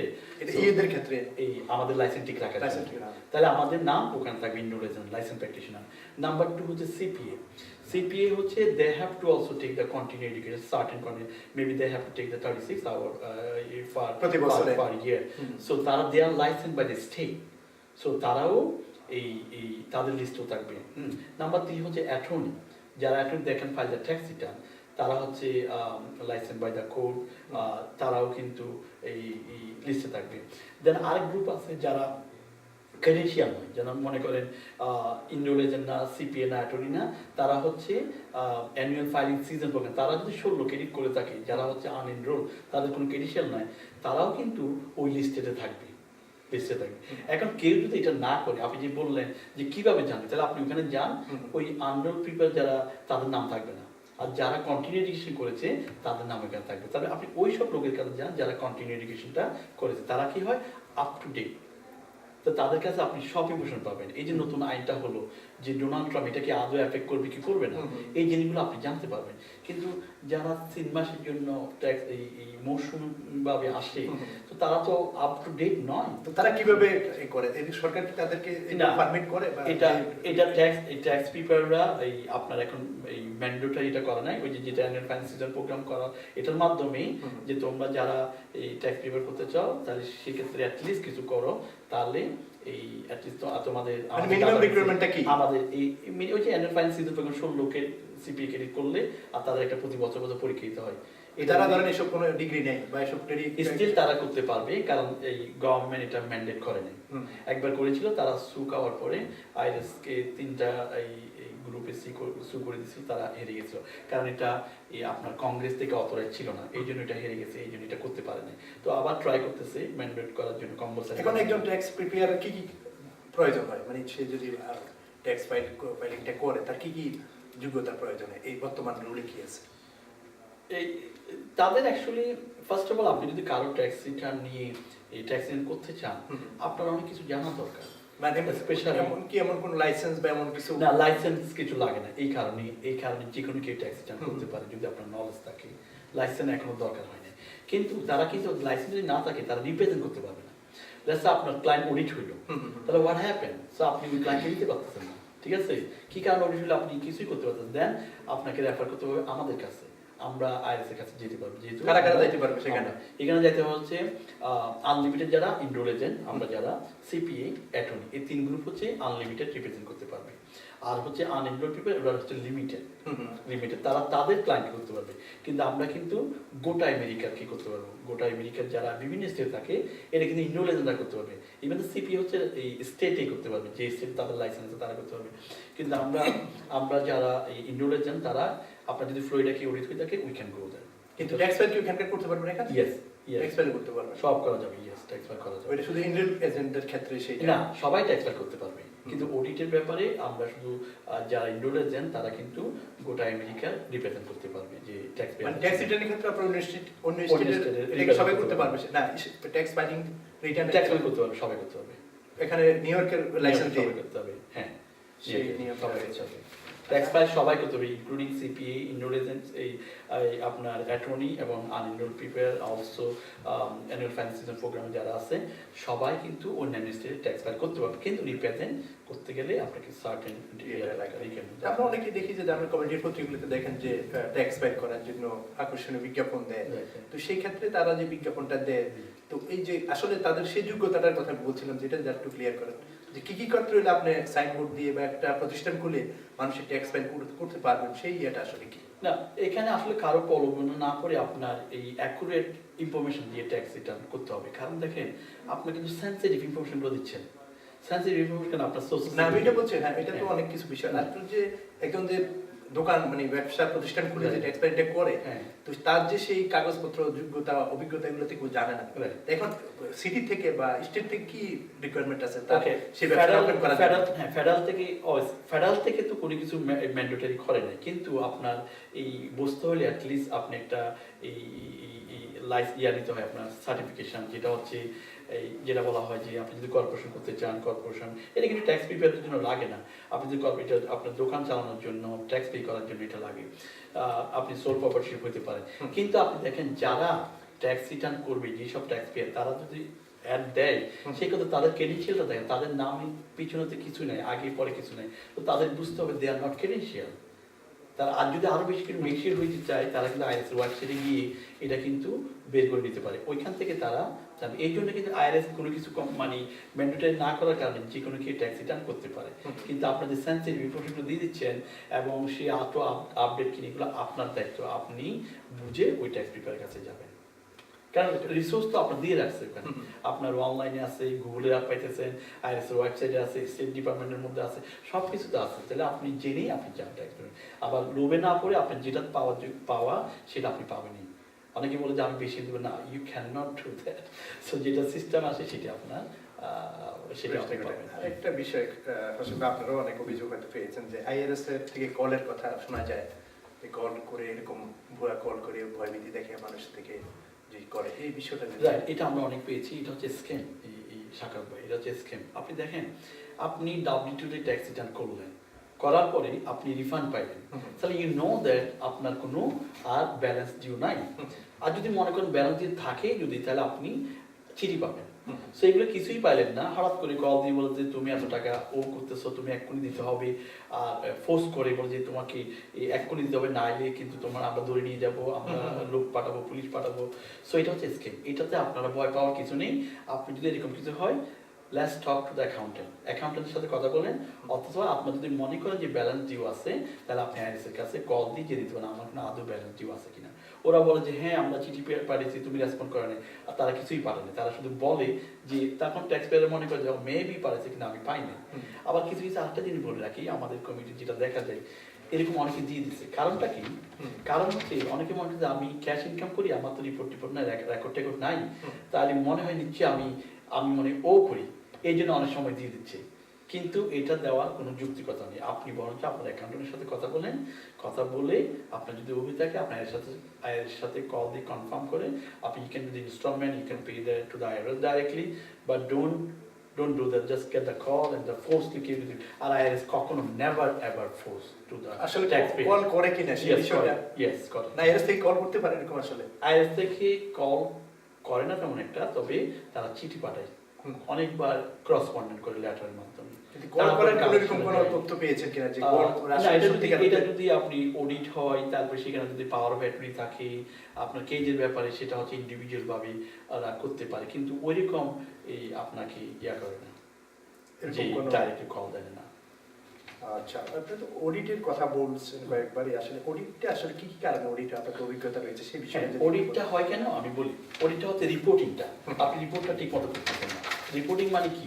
যেটা হচ্ছে আপনার ইনকাম, মনে করেন আপনার সব ইনকাম রিপোর্ট করতেছেন না, আপনি W2 আছে, আপনার আবার একটা 1090 আছে, সিডিটা রিপোর্ট দা 1099, সেক্ষেত্রে আপনি অডিট হতে পারেন। যে কারণ আইআরএস এর ডাটাবেসে আপনার একটা ওই রেকর্ড আছে যে আপনি এটা ইনকাম রিপোর্ট করেন না, ঠিক আছে, এটা একটা। তারপর আছে কিছু ডিভিডেন্ড, যদি আপনার বিজনেস থাকে ওখান থেকে ডিভিডেন্ড নেন, অনেক সময় খেয়াল রাখেন, এটা একটা আছে। আরেকটা হচ্ছে ক্যাশ বেসিস, বেশিরভাগ অডিট হয় কিন্তু ক্যাশ বেসিসে। যাদের ইনকাম হাই তারা কিন্তু বেশিরভাগ এক্সপেন্স দেখিয়ে তারা কিন্তু ওই আপনার ইনকামটাকে কমিয়ে আনে। এই জন্য এগুলো কিন্তু রেড ফ্ল্যাগ ম্যাক্সিমাম ক্রেডিট নেওয়ার জন্য, যেটা আমি আপনাকে বলেছি রেঞ্জের মধ্যে রেখে আপনি ম্যাক্সিমাম ক্রেডিট পান, এই জন্য আপনার এটা অডিট হয় বেশি। আরও অডিট হতে পারে যেমন একটা রেন্টাল প্রপার্টি আছে আপনার আস্তে আস্তে প্রফিট, কিন্তু আপনি ইএসি নেওয়ার জন্য আপনি লস দেখাচ্ছেন, এগুলো কিন্তু অডিটের জন্য রেড ফ্ল্যাগ। এটা আরও কিছু কিছু জিনিস আছে যেগুলো যদি আপনি রিপোর্ট না করে থাকেন, আইআরএসের ডাটাবেটা আছে, এগুলো থেকে তারা বুঝতে পারে যে সে ইনকাম রিপোর্ট করে নেন, সে এই কারণে অনেক সময় অডিট হয়, তারা বুঝতে পারে। আবার আইটেমাইজ ডিডাকশন, আপনি যদি ইনকামের চাইতে টু মাচ আইটেমাইজ ডিডাকশন করেন সেক্ষেত্রে আপনার কি অডিট হতে পারে। So there is so many way government can audit your refund, audit your return. So এটা আপনার খেয়াল রাখতে হবে। এই জন্য মেক শিওর যেন আপনি ইনকাম এক্সপেন্স সব ঠিকঠাক একটা অ্যাকুরেট ট্যাক্স রিটার্ন করেন। আর অডিট হলে আবার কি করতে হবে সেটাও দেখে নিতে হবে। অডিট হলে আপনি সাথে সাথে টাকা দিয়ে দিবেন না, অনেকে দিয়ে দেয় যে ভয়ে দিয়ে দেন না, you don't have to worry about it, you just go to the tax preparer, ওনার কাছে যাবেন, আপনি কথা বলবেন যে আমার অডিট হয়েছে, আমার কাছে কী করণীয়। ও যদি রিপ্রেজেন্ট করতে না পারে, he should refer to the CPA, enrol agent, তিন গ্রুপের কাছে করলে আমাদের কাছে আসলে আমরা এটা দেখে ইনকাম এক্সপেন্স যা যা তার এই রেকর্ড আছে এগুলো নিয়ে আমরা আইএসকে রিপ্রেজেন্ট করতে পারি, তাকে নিয়ে ওখানে আমরা যা যা এক্সপেন্স রিয়েল এক্সপেন্স আছে এগুলো কমিয়ে ফাইনাল অ্যাসেসমেন্ট হবে আর কি, অ্যাটলিস্ট ফুল টাকাটা দিতে হলো না। ঠিক আছে, ওটা সাধারণত কত দিনের সময় দেয় অডিটের যখন? ওটা ডিপেন্ড করে, এটা ভ্যারি করে। এটা সময় দেয়, আপনি টাইমিংটা মনে রাখতে হবে। আপনাকে বলে যে ওকে তুমি ইনকামটা রিপোর্ট করে নিও, অথবা তোমাকে আমরা এই এক্সামিন করতেছি এই রিটার্নে, তুমি এই ডকুমেন্টগুলো পাঠাও। সো এই ডকুমেন্ট পাঠানোর পরে যদি স্টিল আপনি ওরা রিপোর্ট পাঠিয়ে দেয়, সো রিপোর্ট সাথে যদি আপনি অ্যাগ্রি না হন, দেন আপনি তো এক্সপার্ট না, এক্সপার্ট পিপলের কাছে আসবেন, তখন আমরা পাওয়ার অফ অ্যাটর্নি নিয়ে আমরা এই পুরো রিটার্নটা রিভিউ করি, তার এক্সপেন্সটা রিভিউ করি, then we take the client to the IRS direct face to face appointment করে। হ্যাঁ, ওখানে আমরা বলি যে না তোমার এটা অ্যাকসেপ্ট করতে হবে, এটা রিজনেবল এক্সপেন্স, এটা তার সেই এটা তার রেকর্ড আছে, তো ওরা এটা অ্যাকচুয়ালি আপনার রেকর্ড যদি থাকে দে অ্যাকসেপ্টেড। ঠিক আছে, তো অ্যাকসেপ্ট করার পরে আবার ফাইনাল একটা রিপোর্ট দিবে, তখন যদি আমার ট্যাক্স পে যদি বলে যে না এটা ঠিক আছে অ্যাকসেপ্ট করে, then you sign and then so on. ঠিক আছে, এইভাবে করতে হবে আর কি। সো বেশিরভাগ দেখা যায় আমাদের কমিউনিটি যে ট্যাক্সি ড্রাইভারগুলো এগুলো অডিট হয় বেশি। কেন? ওদের ইনকামের চাইতে এক্সপেন্স বেশি দেখায়, ইনকামটা কমিয়ে আনে, ম্যাক্সিমাম নিতে চায়, এগুলোর মধ্যে আমরা বেশি প্রবলেম করি, কারণ কোনো রেকর্ড নাই। স্পেশালি ওরা বলে এই জিপিএস স্টেটমেন্টে সব আছে, আপনি দেখেন জিপিএস স্টেটমেন্টে কিন্তু আপনার যে গ্যাসোলিন, আপনি যে গ্যাস কিনছেন এটা কিন্তু নেই, আপনার জিপিএস কত টাকা আপনি দিয়ে দিচ্ছেন সেটা কিন্তু নেই। এই জন্য এগুলো আপনি অথবা টিপসের বিষয়টা এগুলো লেখা নেই। এই জন্য ওরা অনেক সময় করে কি এই ডকুমেন্টগুলো দেখতে চায়, এই ডকুমেন্টগুলো দেখতে না পারে বলতে তুমি কিভাবে তাহলে এই নাম্বারটা বসালাম, তো তখন আমরা বলতে হয় দেখো ও তো taxi driver, so he has to get the gasoline, এটা বলে বলতে yes way the document, show me the document. কি ডকুমেন্ট সে রাখবে? ডকুমেন্ট হচ্ছে তার ওই যে রিসিপ্টগুলো, যে সে প্রতিদিন ডে বাই ডে যে গ্যাস পারচেজ করছে ওইটা রিসিপ্টগুলো রাখবে সে, কিংবা তার একটা ডেবিট কার্ড দিয়ে সে রাখতে পারে, তার একটা ক্রেডিট কার্ড দিয়ে রাখতে পারে, বিজনেস দিয়ে কার্ড দিয়ে, তো অনেকভাবে রেকর্ড রাখা যায়। তো এগুলো হচ্ছে এই রিপোর্ট রেকর্ড যদি ঠিক মতো না থাকে তাহলে আমাদের কঠিন হয়ে যায় যে মানে রিপ্রেজেন্ট করতে। ঠিক আছে, আবার যেমন নিউ গেস্টটা আবার যখন সময় রিসিপ্ট না থাকলে গ্যাসের 18 টাকা করে দেয়, কিন্তু আইআরএস বলতেছে we are not we are IRS, you have to show some kind of document. তো অনেক সময় তাদের সাথে এই ফাইট করলে তারপরে মোটামুটি একটা পাওয়া যায়, ডিডাকশন পাওয়া যায়, বাট স্টিল তাদেরও তো একটা ফাইল করে রাখতে হয় যে ডকুমেন্টটা, এই রেকর্ডটা আপনার রাখতে হবে। এরকম দুই একটা উদাহরণের নাম না বলে জাস্ট এরকম কি ধরনের হয়েছে অডিটের সময় কি কি সমস্যাগুলো আপনারা দেখছেন, বা আইআরএস এর জাজমেন্টে কি হয়েছে দিকটা? সেটা আমরা যেটা দেখি, মনে করেন যারা স্পেশালি মেডালিয়ান ওনার, মেডালিয়ানের ওদের ক্ষেত্রে দেখা যায় প্লাইউড দেখা যায়, যারা হচ্ছে ঠিকমতো ইনকামটা রিপোর্ট করে না কেন, মেডালিয়ান তাদের হচ্ছে দুইজন ড্রাইভার, একজন ড্রাইভার হচ্ছে আপনি ওনার চালাচ্ছে, আরেকজন হচ্ছে আপনার ড্রাইভার। সো ওই ড্রাইভারের যে তারা যে ক্রেডিট কার্ড প্রসেসিং করতেছে সেটা কিন্তু আপনার ওনারের অ্যাকাউন্টে ঢুকে যাচ্ছে, ড্রাইভারের মানি আপনার সেই টাকাটা ঢুকে যাচ্ছে কোথায়? ওনার অ্যাকাউন্টে। সে সেটা যদি ওনার অ্যাকাউন্টে যায় তাহলে রিপোর্টিংয়ের মধ্যে আপনার ওনারের সব ইনকামগুলো দেখাতে হবে। কিন্তু এখন যদি আপনি যদি ইনকামটা শুধু ওই যে ওনার যে ইনকামটা করবে সেটা দেখানো হয়, তাহলে যে ড্রাইভার ইনকামটা আপনার নামে রিপোর্ট করছে তা আপনি দেখাচ্ছেন না কেন? তা আপনি দেখাই বাকিটুকুটো প্লাস মাইনাস করে তারপর আপনি ইনকাম দেখাবেন। কিন্তু এখানে করা হয় কি শুধু ওনার ইনকামটা দেখানো হয়, আবার ওর তাকে যে রেন্টটা নেওয়া হয় এই সেটা কিন্তু আর দেখানো হয় না। তো তারটা কিভাবে হয় তাইলে, যে তার এখান থেকে রেন্টালের কাজ করলো? সেক্ষেত্রে যদি আপনি মনে করেন এই যেহেতু ক্রেডিট কার্ডের প্রসেস হচ্ছে, তার এই ফুল ইনকামটা রিপোর্ট করতে হবে ওনারকে। তো ওনার এটা আবার তার রেন্ট হিসাবে কত আসতেছে, সে কত পেলো, আবার কত বেশি কত চলে আসছে, এগুলো দিয়ে যেটা এগুলো বেশি দিয়ে দেওয়া হয় সেটা কিন্তু সে 1099 ইস্যু করতে পারে। আর আর যেই টাকাটা সে পাইলো সেটা সে ইনকাম হিসাবে তার ইনকামে যোগ করতে পারে। 1099 কি তার প্রয়োজন হবে নাকি শুধুমাত্র যে যাকে ভাড়া দেবে তাকে 1099 দিবে? যেহেতু তার ইনকাম এখানে ঢুকে যাচ্ছে সেখানে সে 1099 ইস্যু করতে পারে। কারণ এটা না করলে তাহলে ড্রাইভার কি সে কিভাবে ডিডাকশনটা নিচ্ছে, আপনি যে এই এক্সপেন্স আমি ওনাকে দিচ্ছি কিভাবে দিচ্ছে, হাউ? সো এই জন্য এই রিপোর্টিংটা 1099 হইতে হবে। তো আপনার ওই যেটা অডিটের কথা বললেন আপনি, তো ইনকামটা যদি রিপোর্ট না হয় অলমোস্ট তুমি কত 70 এক্স অ্যামাউন্ট অফ মানি, কিন্তু তোমার ইনকাম হচ্ছে ওয়াই অ্যামাউন্ট অফ মানি, সুতরাং তুমি ইনকামটা রিপোর্ট করো না, এটা কিন্তু রাইট দ্য রেড ফ্ল্যাগ। তখন কি হয়, তখন বলছো ওকে ইউ হ্যাভ এ $47,000 আপনার balance, do you like interest, penalty and a tax? So তখন করতে হবে, তখন আপনার যাইতে হবে এগুলো আবার ঠিক দেখে ঠিক করতে হবে, no this is not his income, this is the other driver income, সেই টাকাগুলো আপনার ওই ব্যাংকে ঢুকে গেছে, but he didn't report that, তখন আবার কারেকশন করতে হয়, এগুলো 1099 ইস্যু করতে হয়, করার পরে ডিরেকশন করে তারপরে কমে আসে। এটা এইগুলো আমরা প্রায় দেখি। আমি প্রায় যাই এই আইআরএস এর অফিসে ক্লায়েন্টকে নিয়ে, স্পেশালি মেডালি ডোনারদের ব্যাপারে এই জিনিসটা হয় সেটা। আর স্টেটেও প্রায় এরকম হয়, ওই যে আপনার 1099 ইস্যু হচ্ছে কিন্তু আপনার কি বলে এই যে আপনি ইনকাম মেক করলেন কিভাবে করলেন ওর রেকর্ড চাই। সো আপনি রেকর্ডগুলো দিতে না পারলে তখন প্রবলেম হয়। বাট আমরা বলি দেখো সেই ইনকাম করতে বলে 1099 ইস্যু আসছে, তখন ওরা এটা অ্যাকসেপ্ট করে। দুইটা যে মানে আপনার এরকম তো অনেকগুলা হিসেবে এনরোলমেন্ট হিসেবে হিসেবে রিপ্রেজেন্টেটিভ হিসেবে কাজ করেছে, কিন্তু একটা যদি উদাহরণ দেন যে মানে কি ধরনের জাজমেন্ট হয়েছে? এটা তো এটা ভ্যারি করে এক এক খাত কত কি জরিমানা বা এটা কি? ইয়েস, পেনাল্টি তো থাকবে, ইন্টারেস্ট পেনাল্টি, বিকজ আপনি সব ইনকাম যেহেতু রিপোর্ট করেন নাই, আমরা ফুল ইনকাম রিপোর্ট করি, তার অ্যাকুরেট একটা ট্যাক্স অ্যামেন্ডমেন্ট করে ট্যাক্স রিটার্ন করে তার এই যতটুকু ট্যাক্স আছে সেটা এটা ভ্যারি করে। কারো মনে করেন 47,000 আসতেছে, আমরা কমিয়ে মনে করেন 6,000 7,000 সামটাইম 10,000 এরকম চলে আসে। কিন্তু আপনি যদি কোনো কিছু না করে $47,000 দেন, ইট ডাজন্ট মেক সেন্স। এই জন্য আমরা বারবার বলি যে আপনি এই লাইসেন্স প্র্যাকটিশনারের কাছে যাবেন যখন অডিট হয়, তারা কিন্তু আপনাকে রিপ্রেজেন্ট করতে পারে। আপনার ফুল অ্যামাউন্ট দিতে হবে না, যদি আপনার এক্সপেন্স রিয়েল এক্সপেন্স থাকে এগুলা এই আপনি যদি ডকুমেন্ট দেখাতে পারেন তাহলে ডিরেকশন করা যাবে। তো করলে কি হবে, ট্যাক্সেবল ইনকামটা কমে আসবে, ট্যাক্সটা আপনার কম হবে, তারপরে আপনার পেনাল্টিটা কম আসবে, ইন্টারেস্টটা কম আসবে, সেটা অনেক কম আসে। এটা বেশিরভাগ ক্ষেত্রে এই ধরনের এই দেখা যায় ম্যাটেরিয়াল ইয়ার, আর যারা ক্যাশ বেসিসে বিজনেস আছে তাদের বেলাগুলো দেখা যায়, তারা কি করে ক্যাশ ইনকাম আসে, they don't deposit in the bank account, কিন্তু তারা এত টাকা আবার স্যালারি পে করতেছে, 1099 ইস্যু করতেছে, কিন্তু where is the income? You're not reporting the all income, so you have to report the all income, যেখান থেকে আসে না কেন সেটা। আর পেনাল্টিটা কিভাবে পেমেন্ট দিতে হয়, সেটা কি এককালীন দিতে হয় নাকি? না, আপনি ইচ্ছা করলে এইগুলো কিন্তু আপনি ইয়াস করতে পারেন, ইনস্টলমেন্ট এগ্রিমেন্ট করতে পারেন। আপনার যদি ফুল অ্যামাউন্ট না থাকে তো আপনি ইচ্ছা করলে ইনস্টলমেন্ট এগ্রিমেন্ট করতে পারেন, আপনার বেসড অন আপনি কতটুকু করতে মান্থলি, প্রতি মাসে মাসে আপনি এটা পরিশোধ করে দেওয়া যায়। আর যখন এই যে একজনের এরকম সমস্যা পড়লো, সেখানে একজন ট্যাক্স প্রিপেয়ার বা ট্যাক্স পেয়ার কার দায় দায়িত্বটা কতটুকু?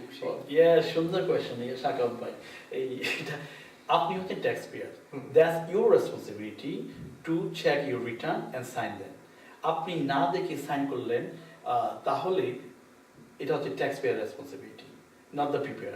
প্রিপেয়ার তো করেছে, প্রিপেয়ার বলছে ওকে তুমি দেখো, দেখে সাইন করো, এই জন্য। কিন্তু এই জন্য প্রিপেয়ার রেসপন্সিবিলিটি থাকে না। বাট স্টিল যদি আপনি বারবার প্রিপেয়ারে এরকম করে থাকে, সেক্ষেত্রে যদি এটা কমপ্লেন করা যায় আইআরএসের কাছে, তো সেই কমপ্লেন যদি হয় তাহলে সেক্ষেত্রে আইআরএস ইনভেস্টিগেশন করবে বারবার কেন এই প্রিপেয়ার হচ্ছে, ঠিক আছে? কিন্তু that's your responsibility as a taxpayer. তোমার রিটার্ন তুমি সাইন করতেছো, you taking you already check the return, so you sign it, so that's your responsibility. না তো প্যারেন্ট তার প্রিপেয়ার কাছে আসতো, ঠিক আছে না? কিন্তু ইআইসি কিন্তু যারা আর্ন ইনকাম ক্রেডিট যদি রিটার্ন করে ওরা যদি ইনভেস্টিগেশন আসে তাহলে সেক্ষেত্রে প্রিপেয়ার পেনাল্টি আছে। এই জন্য আমি একটু আগে বলেছিলাম সার্কুলার 230 পড়ার জন্য। সেখানে কি হয়েছে? ওখানে আপনার সব পেনাল্টির কথা আছে, প্রিপেয়ারদের পেনাল্টি, এটা করলে এত টাকা পেনাল্টি, এটা করলে এত টাকা পেনাল্টি, তুমি কি করতে পারবা কি করতে পারবা না, এই জিনিসগুলো। আচ্ছা, ট্যাক্স যদি এটা একটু সংক্ষেপে বলেন, ট্যাক্স প্রিপেয়ারের কতটুকু লায়াবিলিটি থাকে বা কতটুকু এখানে রেসপন্সিবিলিটি থাকে? না, দ্যাটস ফুল রেসপন্সিবিলিটি। যদি আপনি একটা অ্যাকুরেট ট্যাক্স রিটার্ন করলে আপনার দুইটা জিনিস থাকতে হবে, একটা হচ্ছে এথিক্স আর ডিউ ডিলিজেন্স। ডিউ ডিলিজেন্স যদি আপনার না থাকে তাহলে আপনি এই যেমন তেমন ট্যাক্স রিটার্ন করতে পারবেন। তো এখানে আপনারা যদি দেখেন, আপনি যদি যেমন তেমন ট্যাক্স রিটার্নটা করেন, অডিট করে কিন্তু আপনার দৌড়াদৌড়ি করতে হবে, নট দ্য ট্যাক্স প্রিপেয়ার। ও বলছে আপনি বলছেন আমি করে দিচ্ছি, কিন্তু এটা হবে না। এই জন্য ডিউ ডিলিজেন্স আপনি রেকর্ড দেখেন, 1099 দেখেন, W2 দেখেন, আপনার বুক রেকর্ড দেখেন, এগুলো দেখে আপনার একটা অ্যাকুরেট ট্যাক্স রিটার্ন করতে হবে। এটা হচ্ছে IRS rule. Without documents you can not file the return. আপনি হাউ ডু ইউ নো আপনি গ্যাসোলিন এত টাকা ইউজ দিচ্ছেন, কীভাবে আপনি জানেন লিস এত টাকা দিচ্ছেন? তো সুতরাং আপনি ডকুমেন্ট এনে অ্যাকুরেট, নট ফর অডিটের পরে বলতে আমি এই কাগজ আনতে, আপনি রিটার্ন করার আগে আপনার কাগজ আনতে হবে। এটা হচ্ছে সাইন যে করবে তার উপর রেসপন্সিবিলিটি বেশি, বা ট্যাক্স প্রিপেয়ারের রেসপন্সিবিলিটি কিছু আছে। এই যে মনে করেন যে সে রং ইনফরমেশনটা বসাচ্ছে, এটা আপনার এথিক্সে পড়ে না, ডিএডিশন অ্যাপ্লাই করেন, এটার জন্য গভর্নমেন্ট ধরবে দেয়। ট্যাক্স লায়াবিলিটি বলে একটা কথা আছে, এই বিষয়টা আসলে ট্যাক্স লায়াবিলিটি মিন আপনার যদি ট্যাক্সেবল ইনকাম থাকে, দিয়ে যে ট্যাক্স লায়াবিলিটি অ্যাকচুয়ালি এরকম। মনে করেন আপনার ইনকাম হচ্ছে 30,000 এর মধ্যে ডিডাকশন চলে গেল আপনার 20,000, আপনার এই 10,000 ট্যাক্সেবল ইনকাম, এটা 10% যদি ট্যাক্স হয়, সে হচ্ছে মনে করেন এই $1,000 1,000 ট্যাক্স লায়াবিলিটি, সেটা আপনার পে করতে হবে। ওইটা মাঝে মধ্যে হয় যে কিছু বলি না যে refundable credit, non refundable credit, refundable credit versus non refundable credit, ওই ব্যাপারে ওই জিনিসটা দরকার। যেমন মনে করেন ইআইসি, আপনার ইআইসি কিন্তু আপনার রিফান্ডেবল ক্রেডিট, এটা আপনার ট্যাক্স লায়াবিলিটি যদি নাও থাকে স্টিল আপনি পাচ্ছেন, ঠিক আছে? তারপরে হচ্ছে আপনার এডিশনাল চাইল্ড ট্যাক্স ক্রেডিট, এটাও কিন্তু আপনি পাচ্ছেন। কিন্তু নন রিফান্ডেবল কোনটা, যেমন চাইল্ড কেয়ার ক্রেডিট, যেটা বাচ্চার জন্য বেবি সিটার, আপনি বাচ্চা রাখেন যে ক্রেডিটটা নেন, আপনার যদি লায়াবিলিটি না থাকে আপনি ওটা পাচ্ছেন না। এটা ওই এখানে লাইব্রেরিটা ওইটা কাজ করে। তারপরে আবার এই লাইফ টাইম লার্নিং ক্রেডিট $2,000 যেটা, এখানে যদি আপনার ট্যাক্স লাইবিলিটি 0 হয়, আপনি পাওয়ার যোগ্য 2,000 কিন্তু আপনি পাচ্ছেন না। কিন্তু আমেরিকান অপরচুনিটি ক্রেডিট আপনি পাওয়ার যোগ্য হচ্ছে 2,500, সেখানে আপনার ট্যাক্স লাইবিলিটির কারণে আপনি 1,500 পাবেন, তারপরে এখানে 40% রিফান্ডেবল ক্রেডিট $1,000 পাচ্ছেন, কিন্তু আপনার পাওয়ার কথা ছিল 2,500, যেহেতু আপনি টিউশন পে করছেন, কিন্তু আপনি পাচ্ছেন না, because you don't have the tax liability 0। সেই জন্য 10% আপনার 40% পাচ্ছেন $1,000। চাইল্ড কেয়ার যে কথাটা বললেন, সেখানে কি যে ফ্যামিলি ধরেন হাজব্যান্ড ওয়াইফ দুইজনই কাজ টার্গেট করে, সেখানে কি তারা চাইল্ড কেয়ার যে সেই বিষয়টা, এক্সকিউজ মি, আবার কোশ্চেন, চাইল্ড কেয়ার যে বিষয়টা, যে বাচ্চাদেরকে যে করে রাখা হয় বিভিন্ন চাইল্ড কেয়ারে, তো সেই ক্ষেত্রে যদি হাজব্যান্ড ওয়াইফ একজন কাজ করে একজন না করে, তো সেই ক্ষেত্রে কি তারা সেই সুবিধা নো, এই বোর্ড ট্যাক্স পেয়ারদের থাকতে হবে, ইনকাম থাকতে হবে, আর্ন ইনকাম থাকতে হবে। তাহলে যদি কাজ না করে তাহলে সে তো বাচ্চাকে টেক কেয়ার করতে পারে, তাহলে why you taking child care credit? So হ্যাঁ, হতে পারে সে যদি ফুল টাইম স্টুডেন্ট হয়, এক হাজব্যান্ড কাজ করতেছে, ওয়াইফ ফুল টাইম স্টুডেন্ট, তাহলে চাইল্ড কেয়ার ক্রেডিট নিতে পারবে। কিন্তু আপনি যদি বাসায় থেকে আপনি বলেন যে আমি ওয়াইফ কাজ করতে, তাহলে মার কাজটা কি, ঠিক আছে? ডিসেবল হইলে সেটা একটা ব্যাপার আছে এগুলো, কিন্তু আপনি যদি কাজ না করে ইনকাম না থাকে তাহলে সেক্ষেত্রে আপনি এই চাইল্ড কেয়ার ক্রেডিট নিতে পারবেন। তাহলে ওই মায়ের তো দায়িত্ব যে বাচ্চাকে টেক কেয়ার করতে, কিন্তু বাচ্চা যে সে টেক কেয়ার করবে, সেই ক্ষেত্রে যখন আপনাদের কাছে ট্যাক্স ফাইল করতে যায়, সেই ক্ষেত্রে কি তার জন্য এখানে কি কাজ হিসাবে সে যে বাসায় কাজটা করে, এখানে তার কোনো ক্রেডিট রয়েছে কিনা, সে ট্যাক্স ফাইলে তার কোনো এখানে ইনকাম আছে কিনা? এখানে সুন্দর প্রশ্ন এটা। আপনি দেখেন, আপনার যদি হাজব্যান্ড কাজ করে, আপনার ওয়াইফ কাজ করে না মনে করেন, তাহলে ফাইল করবে মেরিট ফাইলিং জনলি।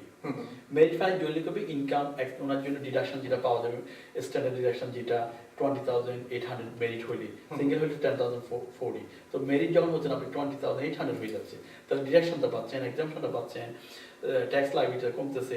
কিন্তু আপনার একটা প্রবলেম হবে, সেক্ষেত্রে আপনি যখন 65 ইয়ার্স হবেন, সোশ্যাল সিকিউরিটি গিয়ে বলছে why is my social security, because you have no income, you never ever. কিন্তু সে যে বাসায় কাজটা করলো, বাচ্চাদেরকে রাখলো, যে টেক কেয়ার করলো, এটা তো আপনার বাচ্চা, আপনি টেক কেয়ার করলেন, কিন্তু সেক্ষেত্রে সে যদি একজন চাইল্ড কেয়ার রাখতো, যদি নিজে সে কাজ করলে সে তাহলে তার সোশ্যাল সিকিউরিটিতে সে আসতো। আপনার যদি ইনকাম থাকে, সেটা যদি সে রিপোর্ট করতো, তাহলে 65 ইয়ার যখন হবে সেই ক্ষেত্রে সেই সোশ্যাল সিকিউরিটি আপনার এই রিসিভ করতে পারতো। কিন্তু এটা কিন্তু আমাদের কমিউনিটি প্রায় দেখা যায় যে ওয়াইফের কোনো ইনকাম নাই, তো সেই ক্ষেত্রে সে কিছুই পাবে না। না, কিছুই পাবে না, তার কিছুই পাবে না, শুধু হাজবেন্ডের ইয়াটা পাবে। তখন তার যে বার্ধক্য সময়, তো তখন তার হাজবেন্ড যেভাবে চালাচ্ছে সেভাবেই করবে। কিন্তু এটা যদি উনি যদি সোশ্যাল সিকিউরিটি আর্ন নিতে চায়, তো সেক্ষেত্রে ওনার ইনকাম দেখাতে হবে।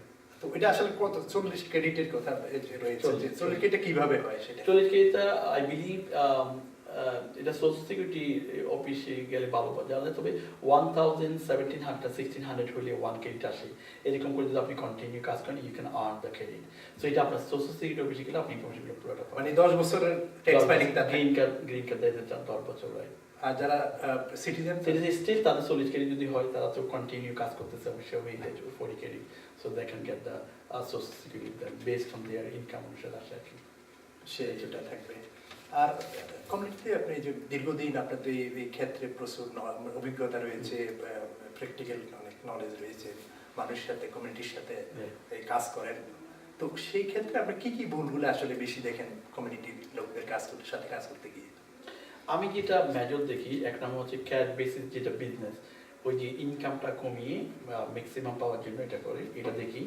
2 নম্বর একটা দেখি, এই অনেক দেখা যায় বাচ্চাদেরকে স্প্লিট করে দেয়, এটা totally illegal. You can not split your child. আপনার আমি বলছি 3 এবং তার অধিক হলে ম্যাক্সিমাম যে আর্ন ইনকাম ক্রেডিট $6,318 এটা আপনি পাবেন।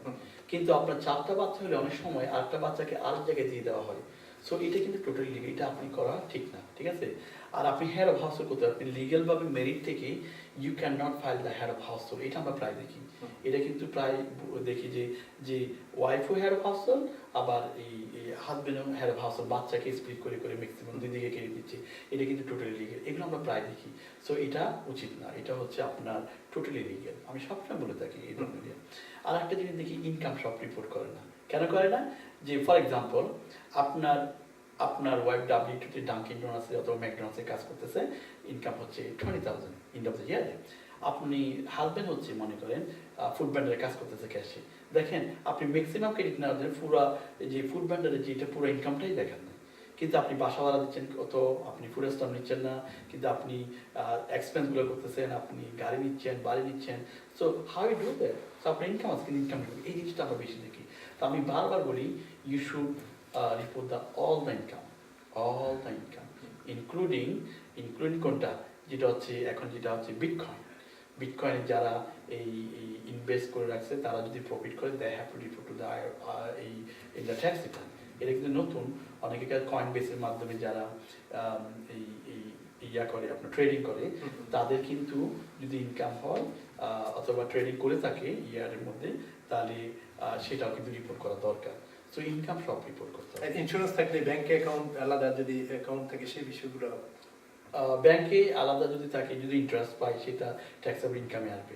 ও এখানে আসলে দেশে বলে রাখি, অনেকের আবার ইনভেস্টমেন্ট এই প্রপার্টি আছে, ইনভেস্টমেন্ট প্রপার্টি আবার মনে করেন 3,400 ছিল গত বছরে আর কি, এর উপরে যদি বেশি যায়, এই বছর মনে হয় আই বিলিভ 3,500, এটার উপরে যদি যায়, তখন বাচ্চাদের ক্রেডিট পাওয়া যায় না।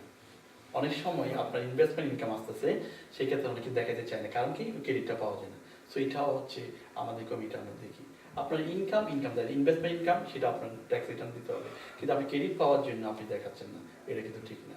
ঠিক আছে, একজন ধরেন তার একটা কোম্পানি, ছোট কোম্পানি রয়েছে, কোম্পানির যে ইনকামটা, তার পার্সোনাল যে বিষয়টা, সেখানে কোম্পানির অ্যাসেট থাকে বা ইত্যাদি থাকে, সেখানে ট্যাক্স পেডের মধ্যে আবার বলতে কি একজন একটা কোম্পানি, ছোট্ট একটা কোম্পানি রান করে, সেই ক্ষেত্রে তার ইন্ডিভিজুয়াল যে ইনকামটা আবার কোম্পানির যে ইনকামটা, সেখানে এই দুইটা কি তার ইন্ডিভিজুয়াল ট্যাক্স ফাইলিং এ সেটা কিভাবে? এখানে শাকাত ভাই এই জিনিসটা দেখতে হবে, এখানে আপনি এই কোম্পানিটা কিভাবে ফরম্যাট করবেন, এটা কি আপনার এই সি কর্পোরেশন, এটা কি আপনার এস কর্পোরেশন, এটা কি আপনার এলএলসি না সিঙ্গেল মেম্বার এলএলসি। সো এই জিনিসগুলো আপনার দেখতে হবে। যদি আপনি সি কর্পোরেশন হয়, সেক্ষেত্রে সেটা হবে আপনার ডাবল ট্যাক্স। কিরকম? সি কর্পোরেশন ইনকাম এক্সপেন্স বাদ দিয়ে আপনার যদি প্রফিট হয়, সেটার উপর আপনি কর্পোরেট লেভেল একবার ট্যাক্স দিচ্ছেন। আবার যদি ওখান থেকে প্রফিট হয়, সেটার উপর যে ডিভিডেন্ড নেয়, সেটা আবার পার্সোনালি গিয়ে আপনি রিপোর্ট করতেছেন, সেখানে আবার ট্যাক্স দিচ্ছেন। সো আপনি 2 জায়গায় ট্যাক্স দিচ্ছেন। নাও অ্যাস কর্পোরেশনের বেলায়, অ্যাস কর্পোরেশন হচ্ছে এটা হচ্ছে স্মল বিজনেস, সেই ক্ষেত্রে আপনি কর্পোরেট লেভেলে ট্যাক্স দিচ্ছেন না, কিন্তু আপনার ইনকাম যদি হয়ে থাকে, প্রফিট যদি হয়ে থাকে, সেটা আপনার যদি শেয়ার হোল্ডার আছে, দুইজন শেয়ার হোল্ডার, $10,000 প্রফিট হলো, তাহলে আপনার K1 এর মাধ্যমে 5,000 এটা আবার পার্সোনাল অনুযায়ী ট্যাক্স দিচ্ছেন, ঠিক আছে? বিল্ডিং গেইন ট্যাক্স একটা আছে অ্যাস কর্পোরেশনে, সেটা তেমন একটা সহজে দেখা যায় না, বাট আপনার এই K1টা পাওয়া যায় প্রায় সময়, সেটা কিন্তু আপনি পার্সোনাল অনুযায়ী করতেছেন। আর যদি এলএলসি, সেটাও K1 এ গিয়ে এই K1 এর মাধ্যমে আপনি রিপোর্ট করতেছেন পার্সোনালি। নাও সিঙ্গেল মেম্বার এলএলসি, আপনি একা, একের অধিক হলে সেটা হচ্ছে আপনার পার্টনারশিপ করে যেটা এলএলসি মনে করেন, কিন্তু সিঙ্গেল মেম্বার যদি হয়, ওয়ান যদি হয়, সেটা সিঙ্গেল মেম্বার, সেটা আপনার পার্সোনাল একটা ট্যাক্স রিটার্ন করলে হবে, এটা স্কেডিউল সি রিপোর্ট করলে হবে, ইনকাম এন্ড এক্সপেন্স যদি থাকে, তো ওইভাবে রিপোর্টিংগুলো করতে হয়। তো অনেকে কোনো জায়গায় ডাবল ট্যাক্স, কোনো জায়গায় একবার ট্যাক্সও ডিপেন্ড করে, এই জন্য আপনার বিজনেস ওপেন করার আগে এই আপনার অ্যাকাউন্টেন্টের সাথে, ট্যাক্স প্রফেশনের সাথে একটু বসে বোঝা দরকার। কারণ কি, সামটাইম আপনার যখন প্রফিট বেশি হয়, তাই আপনার এই ডবল ট্যাক্স দিতে হচ্ছে। ডবল ট্যাক্সকে অনেকে লাইক করে না, আবার লাইবিলিটির একটা ব্যাপার আছে, অ্যাসেট, অনেকে পার্সোনাল অ্যাসেটকে হিট করতে চায় না। যেমন সোল প্রপার্টিশিপ যেটা, এটা কিন্তু পার্সোনাল লাইবিলিটি, এই পার্সোনাল অ্যাসেট হিট করবে। যেমন আপনার এই সি কর্পোরেশন, লিমিটেড লাইবিলিটি, এগুলো পার্সোনাল লাইবিলিটি সহজে হিট করে না, এটাও দেখতে হবে। এই জন্য আপনি প্রফেশনের সাথে বসে এটা করতে পারেন। আর কোম্পানি, আপনি একটু আগে বললেন যে ব্যক্তিগতভাবে যারা ট্যাক্স ফাইল করে, যে কেউ সেটা করে নিতে পারে, করে দিতে পারে, বা এরকম বড় ধরনের একটা তার সার্টিফিকেট বা এগুলোর প্রয়োজন নেই। কিন্তু কোম্পানির যখন সে ট্যাক্স ফাইল করবে বা একটা কোম্পানি ওপেন করবে, সেই ক্ষেত্রে কি তারা সেটা পারবে? না, আপনার যদি নলেজ থাকে, তো এখানে তো বললাম যে ওই যে বাধ্যবাধকতা নাই, এনিওয়ান ক্যান ট্যাক্স প্রিপেয়ার, কোম্পানিগুলো করতে পারবে যদি সে নলেজ থাকে। হ্যাঁ, অনেকে আছে অ্যাকাউন্টিং ডিগ্রি নিয়ে আছে, তার কোনো ক্রেডেনশিয়াল নেই, but still they can file the corporate return too, not a problem. But আপনার যদি নলেজ না থাকে, আপনি এগুলো কিভাবে ওয়ার্ক করে, এটা যদি আপনি তাহলে আপনার এটা কিন্তু আপনার আইআরএসএ বুঝতে পারে যে এই এই আপনি এটা মানে রাইট পার্সনের রিটার্নটা করেন। যেমন ধরেন আপনার সিম্পল যেটা বলি, যেমন আমরা প্রায় সময় দেখি কি কথা প্রসঙ্গে আসছে, যে এই পেনাল্টি আপনার ডিডাকশনে বসাই দিচ্ছেন, তাহলে বুঝতে পারতেছে যে এই লোক যে ট্যাক্স রিটার্ন করেছে, যে পেনাল্টিটা আপনি যে ডিডাকশন দিয়েছেন, penalty is not deductible, fine and penalty not deductible. যখন আপনি ওরা রিটার্ন দেখলো finance, maybe this guy is not knowledgeable, এখানে ধরে ফেলা যায়, তাই না? আবার কিছু আছে যেটা আমি এই টিভি আমি প্রোগ্রাম করে আসছি, আমি rent deduction, no, you never ever deduction rent, এই জন্য তো আপনাকে স্ট্যান্ডার্ড ডিডাকশন দিচ্ছে, ঠিক আছে না, এক্সাম্পশন দিচ্ছে। সো এই জিনিসগুলো দেখলে যে আপনি র্যান্ড ডিডাকশন করছেন, ফাইনাল পেনাল্টি ডিডাকশন করছেন, তাহলে ইজিভাবে রেড ফ্ল্যাগ এটা রিড হতে পারে। বা লোন টোন যেগুলো আছে বিভিন্ন, ওইগুলো আপনার যদি আইআরএস এর পাবলিকেশনের রুল রেগুলেশন ফলো না করেন, আপনি যদি আন্তর্জাতিক যেটা সেটা বসাই দেন, এটা কিন্তু রেড ফ্ল্যাগ। এই জন্য আমরা সবসময় বলি, আপনি ক্রেডেনশিয়াল ট্যাক্স প্রিপেয়ারের কাছে যান, তারা আপনাকে সুন্দর পরামর্শ দেবে, নাইস করে একটা ট্যাক্স রিটার্ন করে দেবে। তারা জানে, আপনি যদি পড়াশোনা করে থাকেন, তারা জানবে যে এই কোনটা ডিডাকশন, কোনটা ডিডাকশন হবে না। কথা বলছেন? আপনাকে আরেকটা পয়েন্ট বলেছিলাম, একটা হচ্ছে ফাইন অ্যান্ড পেনাল্টি, আর একটা হচ্ছে রেন্ট, পার্সোনাল রেন্ট। এরকম হলে আমি দেখেন, ডোনাল্ড ট্রাম্পের একটা এই অ্যাপার্টমেন্ট নিয়ে থেকেই আমি সব রেন্টের ডিডাকশন দেখে আমার ট্যাক্সে পে করতে হতো না, তাই না? তো এগুলো ডিডাকশন করা যাবে না। আরেকটা হচ্ছে যেটা আমরা এই প্রায় দেখি, এই রেন্টের কথা তো বললাম, ফাইন অ্যান্ড পেনাল্টির কথা বললাম, এগুলো প্রায় সময় দেখা যায় যে এই আপনার ট্যাক্স রিটার্নে বসিয়ে দেওয়া হয়, তো বসলে এগুলা এই অডিট হয়, তখন এগুলো প্রবলেম হয়। অনেকে, যে আপনি একটা মৌসুমীর কথা বললেন, যে অনেকে শুধু ট্যাক্স ফাইলিং এর সময়টা যখন আসে, রিটার্নের সময়টা, ওই সময় দেখা যায় আসলে কি ট্যাক্স রিটার্নের যারা কাজ করে বা ট্যাক্স প্রিপেয়ার, সারা বছরের তেমন কাজ থাকে না, নাকি বিষয়টা সারা বছর কাজ থাকে? এখন ডিপেন্ড করে যে সে কি করতেছে। এখন যদি আপনি যদি শুধু ইন্ডিভিজুয়াল ট্যাক্স রিটার্ন করেন, মেবি 4 মাসে তার কাজ এই শেষ, তো ওই 4 মাসের কাজ, এই 6 মাস কি করবে, তারা অন্য কাজ খুঁজে অন্য জায়গায় কাজ করে, তো তাকে অফিস বন্ধ থাকে। দেন হোয়াট হ্যাপেন, যখন কেউ প্রবলেমে পড়লো, তার অফিসে যখন রিটার্নটা দেখাতে যায় যে আমার আইএস থেকে তাদেরকে পাওয়া যায় না, তো তখন হয় প্রবলেম। আবার অনেক সময় এগুলো অনেক সময় নেক্সট ইয়ার দেখা যায় যে ওদের আর অফিসে নাই, নেক্সট আরেক জায়গায় করতেছে, তাহলে আপনি পারেন না। ইভেন দেবেন কার অ্যাকাউন্টে দিয়ে রাখছে সেটাও আপনি জানেন না, তাহলে এগুলো হচ্ছে ডেঞ্জারাস। এনি টাইম আপনাকে ওদের রিফান্ডটা ব্লক নিয়ে নিতে পারে। তো এই জন্য কেয়ারফুলি থাকতে হবে যে আপনি যার কাছে যাচ্ছেন তারা অলরাউন্ড এই আপনার অফিস সারা বছর করে কিনা। তো সারা বছর করলে আপনার বিপদ হইলে আপনি ওখানে গিয়ে সার্ভিসটা টেক কেয়ার করবে। তো অনেকে যারা এই আপনি যেটা বলছেন তাদের কোনো কাজ ইন্ডিভিজুয়াল করলে তো আপনার তার কাজ থাকে না, but what they can do, they can continue study and they can expand their business. হ্যাঁ, দেন যারা কর্পোরেশন করে, পেরোল করে, এগুলো কিন্তু সারা বছর তাকে কাজ। হ্যাঁ, আপনি এই জন্য বলি যে আপনি যদি নলেজেবল হন, আপনি যদি এই কর্পোরেশন রিটার্ন করতে পারেন, পেরোল করতে পারেন, তাহলে কন্টিনিউ কিন্তু আপনি বিজনেস এক্সপ্যান্ড করে আপনি সারা বছর বলতে আপনি কোনো জায়গায় কাজ করতে হচ্ছেন। কিন্তু আপনি যদি না জানেন আপনি করবেন কীভাবে, how you can invite the client, তারা বিপদে ফেলে দেবেন সেগুলো। সেই বিষয়টা আপনি তো অনেক বিজনেস অ্যাকাউন্টে কাজও করেন, অনেক লোক আপনার কাছে সেটা নিয়ে যায়।